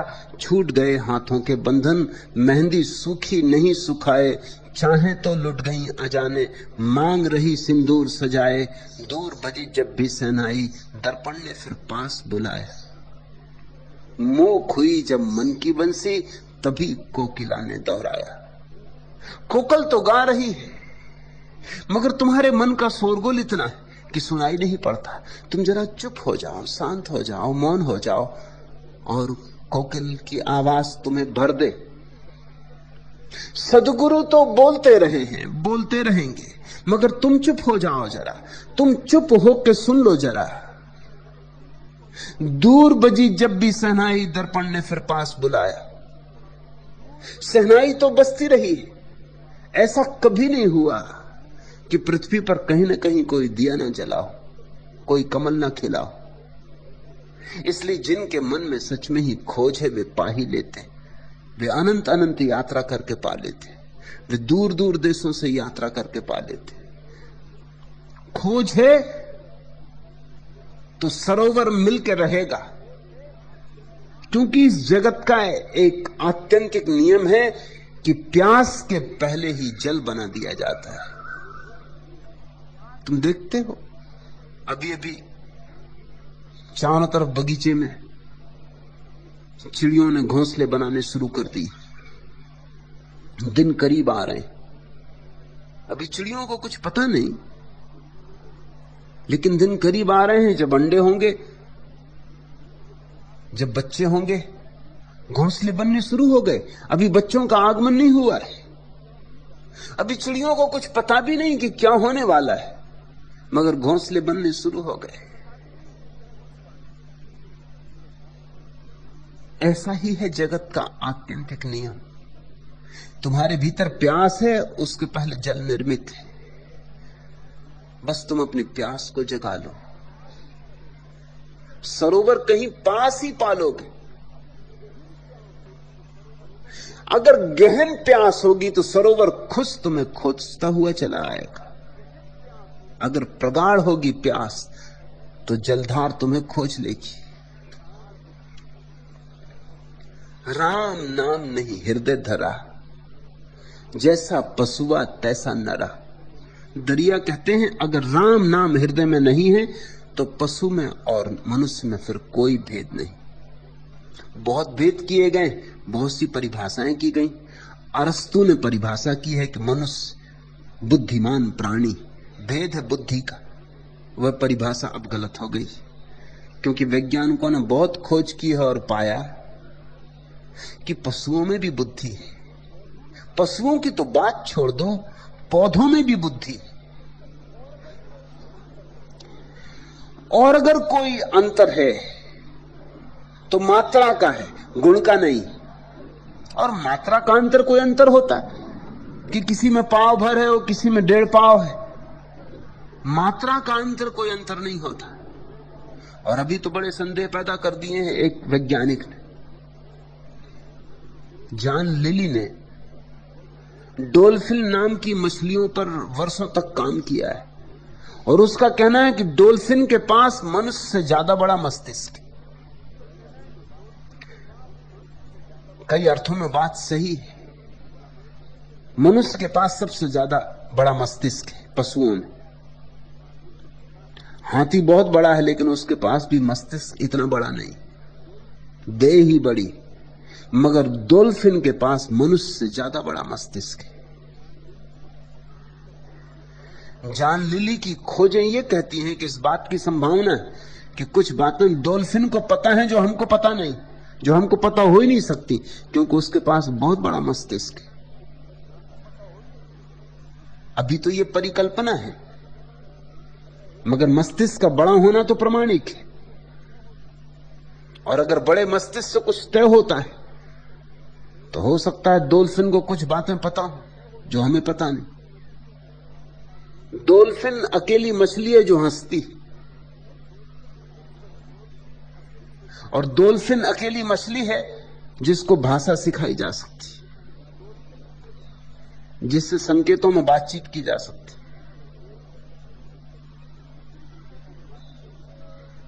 फिर ये तो एक छोटी सी पृथ्वी है। ऐसी वैज्ञानिक कहते हैं कम से कम 50,000 पृथ्वियों पर जीवन है। पता नहीं कैसा कैसा विकास हुआ होगा, कितने भिन्न भिन्न बुद्धि की अभिव्यक्तियां हुई होंगी। नहीं, अरस्तु का मापदंड पुराना पड़ गया, काम नहीं आता। पशुओं में भी बुद्धि है, कम होगी। वृक्षों में भी बुद्धि है, और कौन तय करे कि कम है, क्योंकि अभी हम वृक्षों की पूरी बुद्धि को जानते भी नहीं, हमारे पास उपाय भी नहीं। अभी नई नई खोजें 2-4 वर्षों के भीतर हुई हैं जिनने चौंका दिया है, जिनने पहली दफे महावीर जैसे व्यक्ति की वाणी को वैज्ञानिक आधार दे दिए। तुम बैठे हो, कोई आदमी छुरा लेके तुम्हारे पास आता है, छुरा छिपाए हुए, ऐसे जयराम जी करता है, मुख में राम बगल में छुरी, तुम्हें पता भी नहीं चलता कि आदमी मारने आया है। लेकिन तुम जान के हैरान हो जाओगे कि वृक्ष को पता चल जाता है। वृक्ष को तुम धोखा नहीं दे सकते, मुख में राम बगल में छुरी, वृक्ष को धोखा नहीं दे सकते। वृक्षों पर जो प्रयोग हुए हैं वो बड़े हैरानी के। अगर कोई आदमी वृक्ष काटने की इच्छा लेकर जंगल में आता है तो सारे वृक्षों को खबर हो जाती, इच्छा से। उसने चाहे अपनी कुल्हाड़ी छिपा रखी हो, सिर्फ भाव और विचार उसके तरंगित हो जाते और वृक्ष पकड़ लेते। इतना ही नहीं, और एक हैरानी का वैज्ञानिकों ने प्रयोग किया है कि वृक्षों की तो बात छोड़ दो, जब तुम जंगल में शिकार करने जाते हो वृक्षों को काटते ही नहीं। कोई सिंह को मारता है, कोई हिरण को मारता है, तब भी वृक्ष उदास और दुखी हो जाते, पीड़ित हो जाते। तो कौन कहे आदमी के पास ज्यादा बुद्धि? कैसे कहे? आदमी तो मार रहा है, पशु पक्षी काट रहा है, भोजन के लिए इंतजाम बना रहा है, और वृक्ष रो रहे हैं, और वृक्ष कप रहे हैं और पीड़ित हो रहे हैं। किसके पास ज्यादा बुद्धि है? और वृक्ष तुम्हारे भाव की तरंग को पकड़ लेते, तुम खुद नहीं पकड़ पाते मनुष्यों की भाव तरंगों को। कोई भी तुम्हें धोखा दे जाता है, अगर भाव तरंग में पकड़ सको तो धोखा कैसे देगा? फ्रायड ने कहीं कहा है, कर दुनिया के लोग 24 घंटे के लिए एक बात तय कर लें कि 24 घंटे में झूठ बोलेंगे ही नहीं, तो उसका कुल परिणाम इतना होगा कि दुनिया में सब दोस्तियां टूट जाएंगी, सब तलाक हो जाएंगे। और ये बात सच है, 24 घंटे अगर तुम झूठ बोलो ही नहीं, बिल्कुल सच सच ही बोलो जैसा तुम्हारे हृदय में, कि पत्नी को कह दो कि माता जी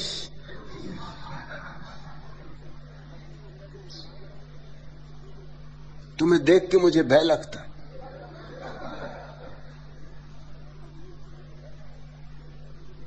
कि अब मुझे बख्शो, अब मुझे छुट्टी दो।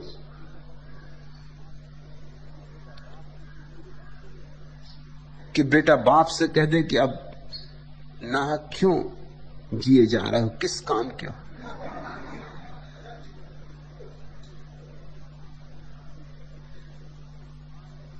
कि पत्नी पति से कह दे कि ये सब बकवास है कि पति परमेश्वर है, तुम जैसा बेहुदा और फूहड़ आदमी मैंने देखा ही नहीं।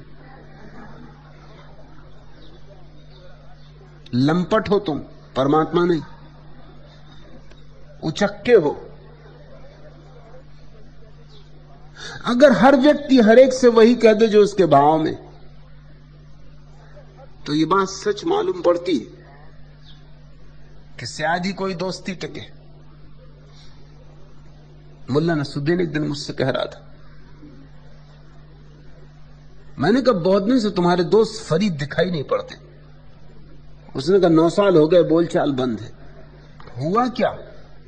कि 9 साल पहले एक दिन हमने तय किया कि हम इतनी गहरे दोस्त हैं, अब एक दूसरे के साथ ईमानदारी बरतेंगे, सच सच कहेंगे।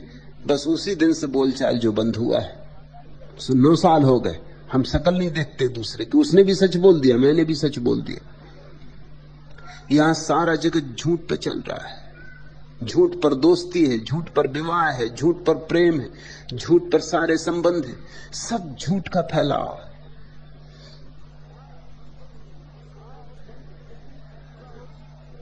काश मनुष्य में इतनी प्रतिभा हो कि दूसरे के भाव पढ़ ले, फिर क्या होगा। तो तुम जब कह रहे हो मेहमान से कि आइए विराजिए, पलक पावड़े बिछाता हूं, और भीतर कह रहे हो कम वक्त, तुम्हें आज का दिन सूझा आने के लिए। अगर वो भाव पढ़ ले, वृक्ष पढ़ लेते, कौन ज्यादा बुद्धिमान है? नहीं, अरस्तु की परिभाषा तो गई, अब उसका कोई मूल्य नहीं। अब तो दरिया की परिभाषा ज्यादा महत्वपूर्ण मालूम पड़ती, और संतों ने सदा यही परिभाषा की है कि पशु में और मनुष्य में एक ही फर्क है, राम नाम का स्मरण। भक्ति कहो, ध्यान कहो, कोई पशु ध्यान नहीं करता और कोई पशु भक्ति नहीं करता। बस इतना ही फर्क है। मनुष्य भक्ति करता है, ध्यान करता है। मनुष्य अपना अतिक्रमण करने की अभीप्सा रखता है, ऊपर जाना चाहता है, दृश्य के पार अदृश्य को छूना चाहता है, सारे रहस्यों के अवगुंठन खोलना चाहता है, घूंघट उठाना चाहता है प्रकृति के मुंह पर से, ताकि देख ले कि भीतर कौन छिपा है, कौन है असली मालिक। उस मालिक से दोस्ती बांधना चाहता है। राम नहीं हृदय धरा, जैसा पशुआ तैसा नरा। पशुआ नर उद्यम कर खावे, पशुआ तो जंगल जर जावे। तो आदमी और जंगली पशु में, जंगल जाने वाले पशु में, जंगल से चर के लौट आने वाले पशु में भेद क्या है? पशुआ नर उद्यम कर खावे। इतनी फर्क कर सकते हो बहुत कि आदमी ऐसा पशु है जो उद्यम करके खाता है, और पशु ऐसे पशु हैं जो जंगल से चर के आ जाते हैं। ये कोई बड़ी गुणवत्ता नहीं हुई आदमी की, ये तो ऐसे ही लगा कि इससे तो पशु ही बेहतर है। तुमको मेहनत करके खानी पड़ती है, वो बिना मेहनत खा लेते। तुम्हें खुद ही चिंता उठानी पड़ती है, वो निश्चिंत। यह तो कोई बड़ी महत्ता ना हुई, कोई उपलब्धि ना हुई। पशुआ आवे पशुआ जाए, पशु पैदा होते हैं, पशु मर जाते हैं। ऐसे ही तुम पैदा होते, तुम मर जाते हो। तुम्हारे जन्मने और मरने के बीच में ऐसा क्या घटता है जिसको तुम कह सको कि जो पशु के जीवन में नहीं घटा हो मेरे जीवन में घटा? हां, कोई बुद्ध कह सकता है कि मैं ऐसे ही आया और ऐसे ही नहीं गया। आया कुछ था, जाता कुछ हूं। जो आया था वो जाता नहीं हूं, जो जाता है वो आया नहीं था। ऐसा तो कोई बुद्ध पुरुष कह सकता है कि मैं जाग कर जा रहा हूं, सोया आया था, मुर्दा आया था, जीवंत होके जा रहा हूं, नया जीवन, शाश्वत जीवन लेके जा रहा हूं। अमी झरत विकसित कमल, झर गया अमृत, मेरा कमल खिल गया। आया था तो कमल का भी पता नहीं था, कीचड़ ही कीचड़ था। जाता हूं तो कमल जाता हूं। आया था तो अमृत की कौन कहे, जहरी जहर से लबालब था, अब अमृत का झरना होके जाता हूं। कह सकोगे तुम ऐसा जाते वक्त कि जैसे आए थे वैसे ही जा रहे हो, या जैसे आए थे उससे कुछ नए होकर जा रहे हो? इतना ही फर्क है नहीं तो पशु भी आए, पशु भी गए। पशुआ चरे व पशुआ खाए। पशु भी खाता है, पशु भी पचाता है। पशु भी जवान होता है, बूढ़ा होता है, प्रेम भी करता है, विवाह भी करता है, बच्चे भी पैदा करता है। तुम भी सब वही करते हो, लड़ता भी, झगड़ता भी, ईर्ष्या भी करता, वैमनस्य भी करता, दोस्ती दुश्मनी सब करता। फर्क क्या है? दरिया ठीक कहते हैं, फर्क एक है, पशु राम का स्मरण नहीं करता। उसके हृदय में कभी आकाश की अभीप्सा पैदा नहीं होती, वो पृथ्वी पर ही सरकता रहता, तारों को छूने की आकांक्षा नहीं जगती। उसके भीतर अतिक्रमण की अभीप्सा नहीं। राम ध्यान ध्याना नहीं माई। जिसने अपने भीतर राम का ध्यान नहीं जगाया, जन्म गया पशुआ की नाई। वो समझ ले कि वो कुत्ते की मौत जिया, कुत्ते की मौत मरा। उसकी जिंदगी भी मौत है, इसलिए मैं कह रहा हूं कुत्ते की मौत जिया और कुत्ते की मौत मरा। कहा मैंने कितना है गुल का सबात, कली ने यह सुन के तबस्सुम किया। देर रहने की जान नहीं यह चमन, बुए गुल हो सफीर बुलबुल हो। कहा मैंने कितना गुल का है सबात। मैंने पूछा कि फूल कितनी देर टिकेगा, इसका स्थायित्व कितना है। कहा मैंने कितना है गुल का सबात, इसका जीवन कितना है। कली ने यह सुनकर तबस्सुम किया। कली ये सुनी और हंसी और मुस्कुराई। देर रहने की जान नहीं यह चमन। और कली ने कहा यहां कोई देर टिकता नहीं। देर रहने की जान नहीं यह चमन, यह बगीचा कोई स्थान नहीं जहां ठहर जाओ। ये सराय है, निवास नहीं। बुए गुल हो सफीर बुलबुल हो, फिर चाहे फूल हो तुम और चाहे बुलबुल का गीत हो, कुछ फर्क नहीं पड़ता। यहां सब क्षण भंगुर है। अगर क्षण भंगुर में ही जिए तो पशु की तरह जिए। अगर शाश्वत की तलाश शुरू हुई तो तुम्हारे भीतर मनुष्यत्व का जन्म हुआ। इसलिए सच्चे मनुष्य को हमने द्विज कहा है, दोबारा जन्मा। जीसस ने निकोडेमस से कहा था जब तक तेरा फिर से जन्म ना हो जाए इसी जन्म में, तब तक तू मेरे प्रभु के राज्य में प्रवेश ना पा सकेगा। हम तो ब्राह्मण को द्विज कहते हैं। सभी द्विज ब्राह्मण होते हैं, लेकिन सभी ब्राह्मण द्विज नहीं होते, ये ख्याल रखना। सभी द्विज ब्राह्मण होते हैं। मोहम्मद ब्राह्मण है क्योंकि द्विज, और क्राइस्ट ब्राह्मण है क्योंकि द्विज, और महावीर ब्राह्मण है क्योंकि द्विज, और बुद्ध ब्राह्मण है क्योंकि द्विज। लेकिन सभी ब्राह्मण द्विज नहीं है, वो तो नाम मात्र के ब्राह्मण है। ब्राह्मण घर में जन्म होने से कोई ब्राह्मण नहीं होता। जब तक ब्रह्म में जन्म ना हो जाए तब तक कोई ब्राह्मण नहीं होता। राम ध्यान ध्याया नहीं माई, जन्म गया पशुआ की नाई। राम नाम से नाही प्रीत, यह सब पशुओं की रीत। जागो, कब तक पशुओं की तरह जिए चले जाओगे? खा लिया, पी लिया, सो गए, उठाए, फिर खा लिया, फिर पी लिया, फिर सो गए, फिर उठाए। ये कोल्हू के बैल की तरह कब तक चलते रहोगे? कोल्हू के बैल भी कभी कभी सोचते होंगे। मैंने सुना है एक दार्शनिक कोल्हू की दुकान पर तेल खरीदने गया।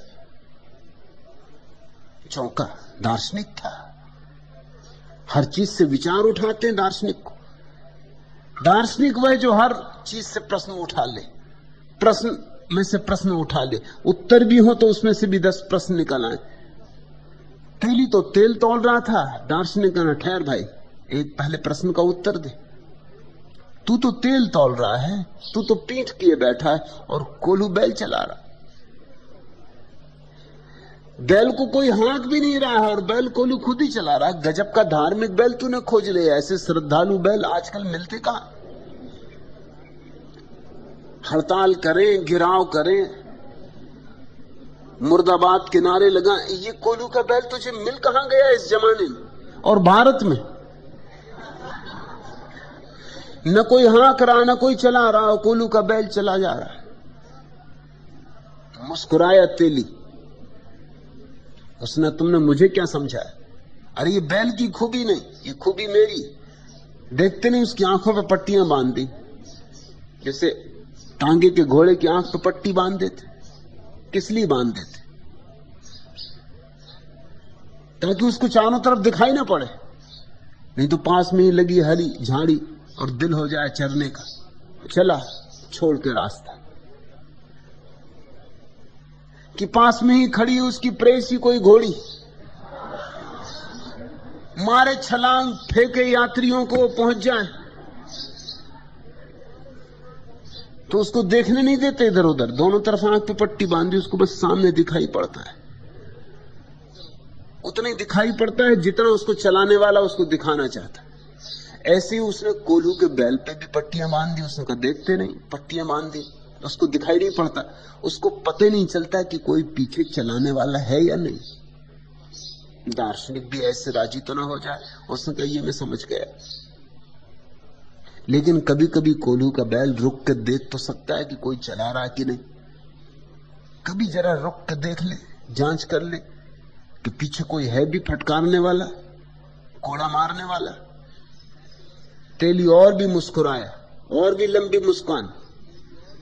उसने कहा तुम समझे नहीं, तुमने क्या मुझे बिल्कुल बुद्धू समझा है? अगर ऐसा होता तो हम बैल बैल होते और बैल तेली होता। तुमने हमें समझा क्या है? कोई धंधा ऐसे ही कर रहे हैं। देखते नहीं बैल के गले में घंटी बांधी, घंटी बजती रहती है जब तक बैल चलता है। जैसे ही रुके बच्चू के मैं उचका और दिया एक फटकारा और हाँका, उसको पता ही नहीं चल पाता कि मैं नहीं था। घंटी सुनता रहता हूं, जब तक बजती रहती तब तक मैं भी निश्चिंत। जैसे ही घंटी रुकी, इधर घंटी रुकी नहीं कि मैंने आवाज दी नहीं, कि मैंने हाँका नहीं, तो भेद नहीं पड़ता, उसे कभी पता नहीं चलता। मगर दार्शनिक भी दार्शनिक ने बस उसने कहा एक प्रश्न और, बैल कभी ये भी तो कर सकता है खड़ा हो जाए और सिर को हिला हिला के घंटी बजाए। अब थोड़ा तेली चिंतित हुआ, उसने कहा जरा धीरे महाराज, कहीं बैल न सुन ले, और आगे से कहीं तेल और कहीं ले लिया करना। 2 पैसे का तो तेल ले रहे हो और जिंदगी मेरी खराब की दे रहे हो। ऐसी बातें खतरनाक।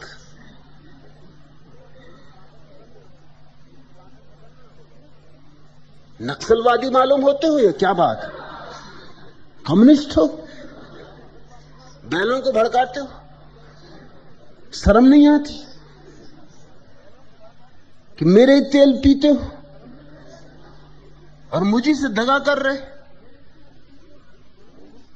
बैल भी कभी कभी सोच सकते हैं, तेली ठीक कह रहा है। अगर ऐसा तुम कम्युनिस्ट मैनिफेस्टो पढ़ते रहो बैल के सामने, तो बैल को भी आखिर सोच आ सकता है कि बात तो जस्ती है। लेकिन आदमी सोचते ही नहीं, विचारते ही नहीं, जिए चला जाता है बस कोल्हू के बैल की तरह। और न किसी ने तुम्हारी आंख पे पट्टियां बांधी हैं सिवाय कि तुमने स्वयं बांध ली, और न तुम्हारे गले में किसी ने घंटी बांधी है सिवाय इसके कि तुमने खुद लटका ली। क्योंकि और लोग भी लटकाएं, घंटी बजती अच्छी लगती, और लोग भी आंखों पे पट्टियां बांधे तो तुमने भी बांध ली, क्योंकि बिना पट्टियां बांधे ठीक नहीं। पट्टियां सुरक्षा है। अजीब अजीब बातें लोगों में चलती। कल मैं एक इतिहास की किताब पढ़ रहा था।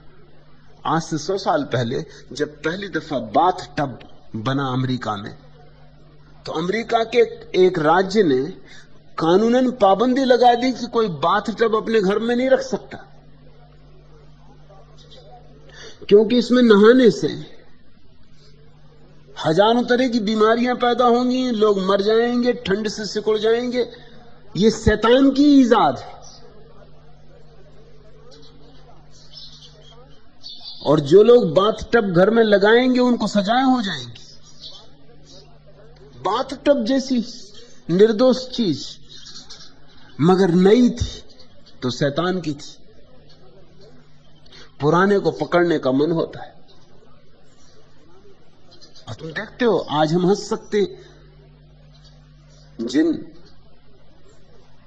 पार्लियामेंट के सदस्यों ने बैठ के निर्णय किया होगा, बड़ी गंभीरता से किया होगा। बाथटब पर कानूनी रोक कि कोई नहा नहीं सकता बाथटब में। उस राज्य में कुछ बिगड़े दिल लोग रहे, वो चोरी से बाथटब लाते थे, स्मगल करके, और घरों में छिपा कर रखते थे। उनमें से कई पकड़ी भी गए और उनकी सजाएं भी हुई, क्योंकि तुमने एक जघन्य अपराध किया।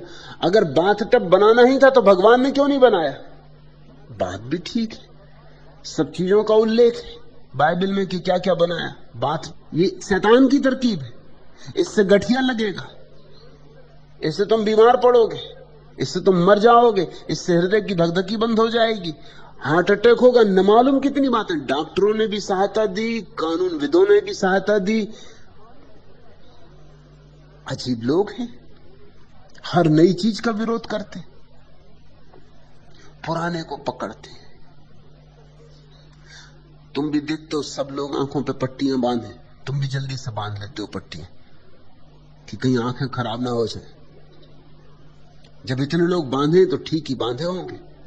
हाँ, लेवल अलग अलग हैं, किसी ने हिंदुओं की पट्टियां बांधी, किसी ने मुसलमानों की, किसी ने ईसाइयों की, मगर पट्टी तो होनी कहीं ना कहीं जाना चाहिए। कुरान पढ़ो कि बाइबल के गीता, मगर कोई ना कोई तोते की तरह रटना चाहिए। पट्टियां तुमने बांध ली, इस जिम्मेवारी को समझो, क्योंकि इस जिम्मेवारी में ही तुम्हारी स्वतंत्रता छिपी। अगर ये तुम्हें समझ में आ जाए कि पट्टियां मैंने बांधी हैं, किसी और तेली ने नहीं, तो तुम आज इन पट्टियों को गिरा दे सकते हो। और ये घंटी तुमने बांधी, इस घंटी को तुम आज काट दे सकते हो। मेरे देखे प्रतिभाशाली व्यक्ति एक क्षण में समाज के सारी झंझटों और जालों से मुक्त हो सकता है। यही प्रतिभा का लक्षण भी है। देर ना लगे, दिखाई पड़ जाए बात और तत्क्षण टूट जाए। जो रीत, यह सब पशुओं की रीत, पशुओं की तरह जी रहे हो। मनुष्य का तुम्हारे भीतर आविर्भाव नहीं हुआ, अभी मनन ही पैदा नहीं हुआ, तो मनुष्य कैसे पैदा हो? जीवित सुख दुख में दिन भरे, मुवा पछे 84 परे। और तुम्हारा जीवन क्या है? किसी तरह सुख दुख में दिन को भरते रहो। हजारों लोगों के जीवन में झांकने के बाद मेरा भी ये निष्कर्ष है कि लोग कुछ एक ही काम में लगे, किसी तरह व्यस्त रहो, ऑक्युपाइड रहो। एक काम छूटे तो दूसरा पकड़ो, दूसरा छूटे तो तीसरा पकड़ो।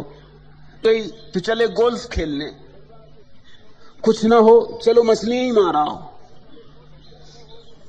मगर कुछ ना कुछ करो। रविवार के दिन पत्नियां चिंतित रहती, क्योंकि पति घर आएगा तो कुछ ना कुछ करेगा। 6 दिन बच्चे भी स्कूल रहते हैं तो पत्नियां थोड़ी निश्चिंत रहती, पति भी दफ्तर में रहता है तो निश्चिंत रहते। 7वें दिन उपद्रव आता है, सारे बच्चे भी घर में, सब तरह के उपद्रव, और पति भी घर में, वो भी खाली नहीं बैठ सकता। ठीक ठाक चलती घड़ी को खोल के बैठ जाएगा कि इसको ठीक कर रहे हैं, कि ठीक ठाक चलती कार को ही बानट उगाड़ के बैठ जाएगा कि इसकी सफाई कर रहे हैं, और कुछ ना कुछ गड़बड़। व्यस्त ना रहो तो एकदम से याद आती कि जिंदगी बेकार जा रही। तो टेलीविजन के सामने बैठे रहो, कि रेडियो खोल लो, कि अखबार पढ़ते रहो, वही अखबार जिसको सुबह से तुम 3 बार पढ़ चुके, फिर पढ़ो, शायद कोई चीज चूक गई हो।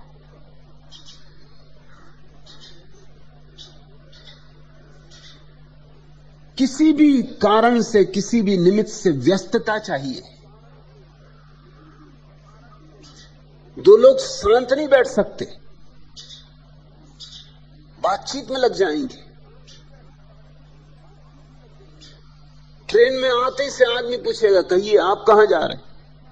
पर में अजनबी यात्रियों से ऐसी बातें कह देती हैं जो उन्होंने कभी अपने मित्रों से भी नहीं कही। क्या करें खाली बैठे बैठे, कुछ तो कहना ही होगा। किसी बात को गुप्त रखना बड़ा कठिन होता है। किसी से कह दो कि जरा इस बात को गुप्त रखना, फिर तुम पक्का समझो तो पूरा गांव जान लेगा। बस कह भर दो किसी से इसको गुप्त रखना। किसी बात का प्रचार करवाना हो तो सबसे सरल बात यह है कि कान में कह देना भैया जरा इसको गुप्त रखना, खतरनाक है। फिर उसको चैन ही नहीं, वो तुमसे कहेगा अच्छा अब चले, कहां जा रहे, और भी काम है। अब काम कुछ नहीं, अब आदमी खोजना है जिनको ये बताना है भैया जरा गुप्त रखना, ये बात बड़ी कठिन, ये बड़ी खतरनाक बात है। तुम सांझ तक पाओगे कि बात पूरे गांव में पहुंच गई। हर आदमी जानता है और हर आदमी मानता है कि वही गुप्त रखने की कोशिश कर रहा है। क्यों आदमी किसी बात को गुप्त नहीं रख पाता? कोई भी चीज व्यस्तता के लिए चाहिए। तुम भी वही अखबार पढ़ते हो, पड़ोसी भी वही अखबार पढ़ता है, तुम भी उससे वही बातें कहते हो, वो भी तुमसे वही बातें कहता है, तुम भी उनको सुन चुके बहुत बार, वो भी तुमको सुन चुका बहुत बार। फिर क्या जारी है? फिर क्यों बातचीत में लगे हो? मैंने सुना है चीन में एक बार प्रतियोगिता हुई कि जो सबसे बड़ा झूठ बोलेगा उसे सबसे बड़ा पुरस्कार दिया जाएगा। बड़े बड़े झूठ बोलने वाले इकट्ठे हुए, बड़े बड़े झूठ बोलेगा। एक आदमी ने कहा मैंने इतनी बड़ी मछली देखी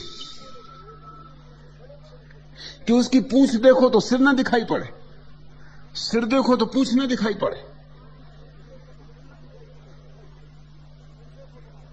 किसी ने कहा कि मैंने एक मछली मारी। मछली मार अक्सर बकवासी हो जाते क्योंकि और तो कुछ रहता नहीं, मछली मारते।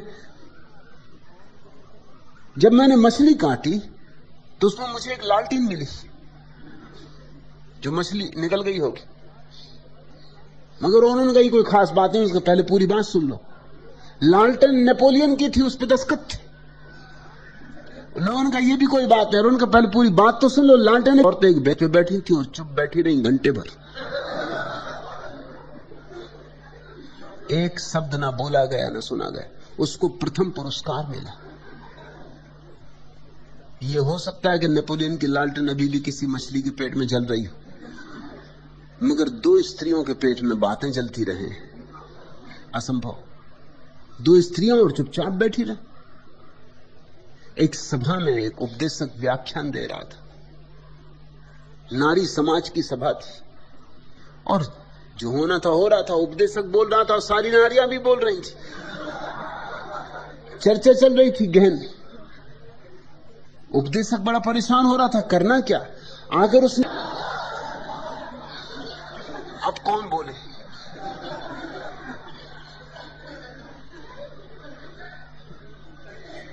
लोग व्यस्तता खोज रहे हैं, तरह तरह की व्यस्तता खोज रहे हैं। जीवत सुख दुख में दिन भरे, बस किसी तरह दिन भर लेना, जिंदगी भर लेनी। लोग काट रहे हैं जिंदगी, बड़ा मजा। एक तरफ चाहते हैं कि लंबी उम्र, बुजुर्गों से प्रार्थना करते हैं आशीर्वाद दो, लंबी उम्र मिले, और उनसे खुद पूछो करोगे क्या लंबी उम्र का? ताश खेल रहे हैं, क्या कर रहे हैं? समय काट रहे हैं। समय काट रहे हैं मतलब उम्र काट रहे हैं। सिनेमा जा रहे हैं, किस लिए जा रहा है? उस समय काटना है। मैं एक सज्जन को जानता हूं, एक ही फिल्म के दोनों शो देखते हैं, चारों दिन देखते। मैंने उनसे पूछा तुम भी गजब के आदमी। उसने कहा और करें क्या, समय कटता नहीं, बैठे बैठे क्या करें, ऐसे समय कट जाता है। जिंदगी चाहिए लंबी हो, करोगे क्या? समय काटोगे।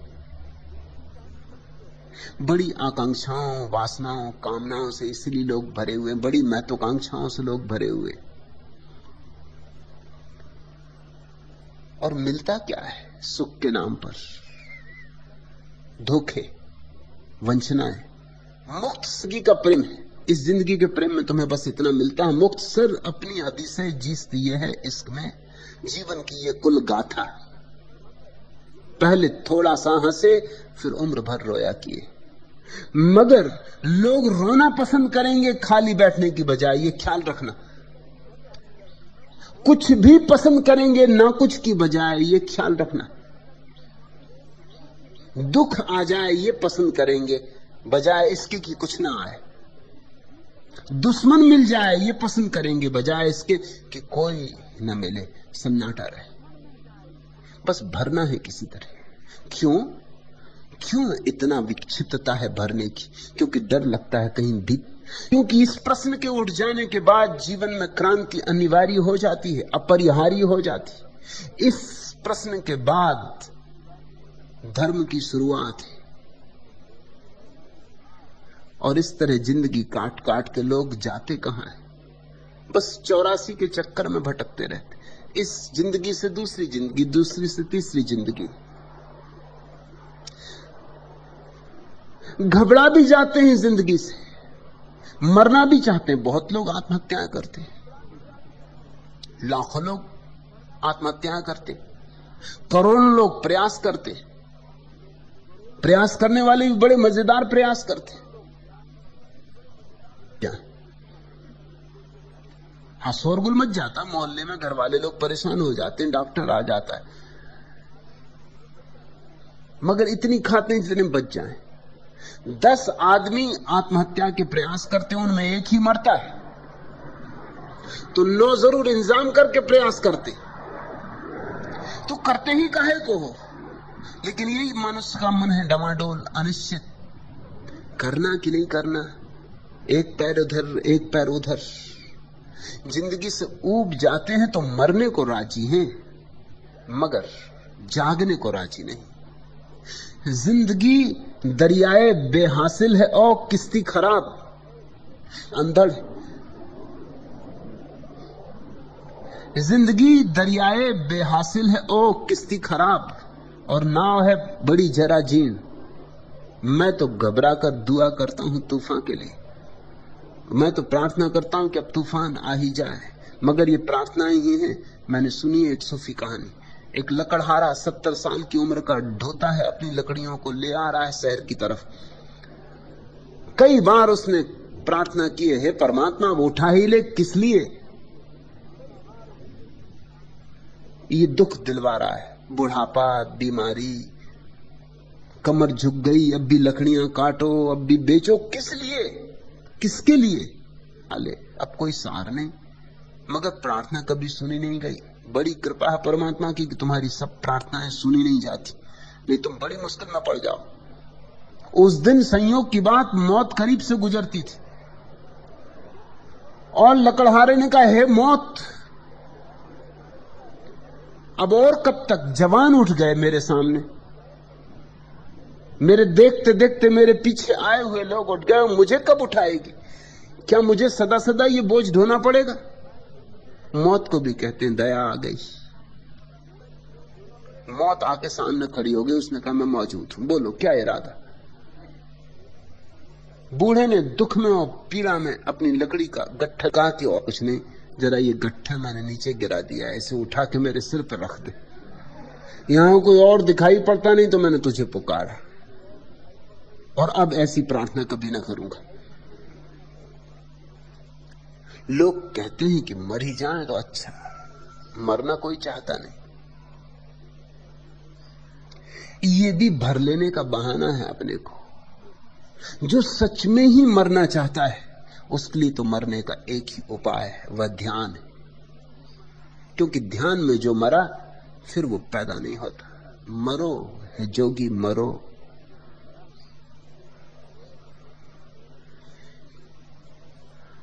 एक ऐसा भी और देखा, जिनने भी देखा है मरते देखा है, जो मरे हैं उन्होंने देखा है, उन्हीं को दर्शन हुआ है।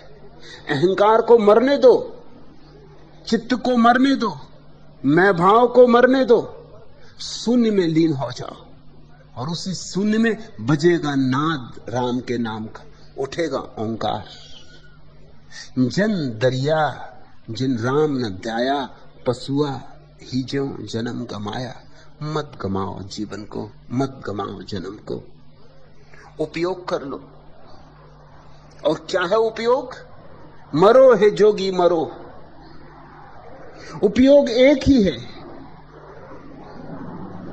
कि जीते जी तुम्हारे।